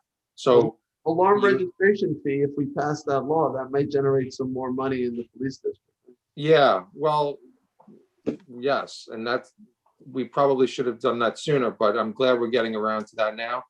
And this year's budget coming up, we probably going to have to reallocate how we tax districts because of a little bit of an imbalance in the police fund. Can I also, Len, I'm hearing we're going to get a lot of money from the federal government, from the American Rescue Plan that passed. And we should be able to use some of that money to reimburse COVID costs. And a lot of those COVID costs are police overtime. So will we be able to assign some of the federal money to the police department? Well, yeah, I haven't seen the exact bill or the requirements of receiving the money yet. This has all been like hearsay and rumor, almost, really. When I see the bill, then I can give you the particulars of what's eligible. Bear in mind, all our direct costs were subject to FEMA reimbursement already. So you can't double count. Well, no, I'm just saying, if we're able to get reimbursed for overtime, wherever it comes from. If we had overtime directly related to COVID, we've already applied that in our emergency requisitions for FEMA, because this is a designated national disaster. So we've already applied for those numbers to be reimbursed. And it's an ongoing thing. We continue to accrue costs for that. And we could continue to add to our claim. Let me give the board one other thing too. I've been talking with the Chief Skrnicki, related to the work that we did with the clerk committee. You remember the Community Law Enforcement Review Committee? And, one of the main recommendations was for body cameras. And we've been trying to figure out how to make this happen because, it's expensive. It's the equipment and particularly the data storage is expensive, but the police, I believe, want to have the body cameras. I know the chief does. It sort of protects them from somebody making a false allegation against them. And it certainly protects the public. And we see how body camera footage has been used over and over again. I very much want to implement body cameras. The police chief thinks he's found a company that can do it for a reasonable amount of money. So we're trying to figure out if we can roll this out in next year's budget or maybe sooner, possibly sooner. I do have to discuss the matter with the PBA. So, but I just want to let you know I'm working on that issue. Well, Steve Chief gave a good presentation to the Anti-Bias Task Force. That's where the initiative has come from. And, we've been talking about this for years. It was really positive from him. It looks like he has a solution to doing it. They got through the pilot program and also looking at dash cams and all that. So it was very well received at the Anti-Bias Task Force. So I really applaud that effort. It'll go a long way for relationships with the police in the town of Southampton. It definitely is a goal of mine to have body cameras by early next year, and possibly sooner. So, but I do have to sit down with Eric Breitweiser from the PBA. All right. Any questions for Len? Yeah, Len, I have a question about some of the other monies that we get from the state of New York's CHIPS and some other things. How I know this was it was a good budget for local municipalities and schools. How did we do in the state budget this year? You're correct. The CHIPS funding is increased. Severe weather money was increased. I don't have the final numbers, right, on that, but all of our state aid numbers that we normally get were either at what we budgeted or higher. And, I'm not so quick to reallocate the money on the revenue side and then increase our appropriations. But they're definitely better than we have budgeted. Good. Okay. Thank you. Ryan mentioned too that we're, he was zooming from the public safety building. So it sounds like that is almost finished. When I saw it, it looked like it was pretty darn close. So, hopefully we'll all get to tour that facility soon. And maybe we'll have an official opening there. Where are we with the West Hampton Center? Does anybody have any updates on that? I think that there's a contract that was being let, John. Yeah, we just had a walkthrough with in response to the RFP, so that went pretty well according to Christine. The first step, Jay, is to button up the roof. Yeah. And the HVAC, and then getting the first floor layouts done. So it's moving along. Christine Fenton and Karen met with the folks from Verizon the other day as well at the site. Great. They're looking to put more on the roof there. Something, yeah, doing some support. If not antennas, then some support equipment for the antennas. I'm not 100% sure, but I can clarify that with Christine. Yeah, I thought that they wanted to add some new units. I didn't know how that affected our revenue. Yeah, right. We'll have to look at the lease. All right, any other updates or questions?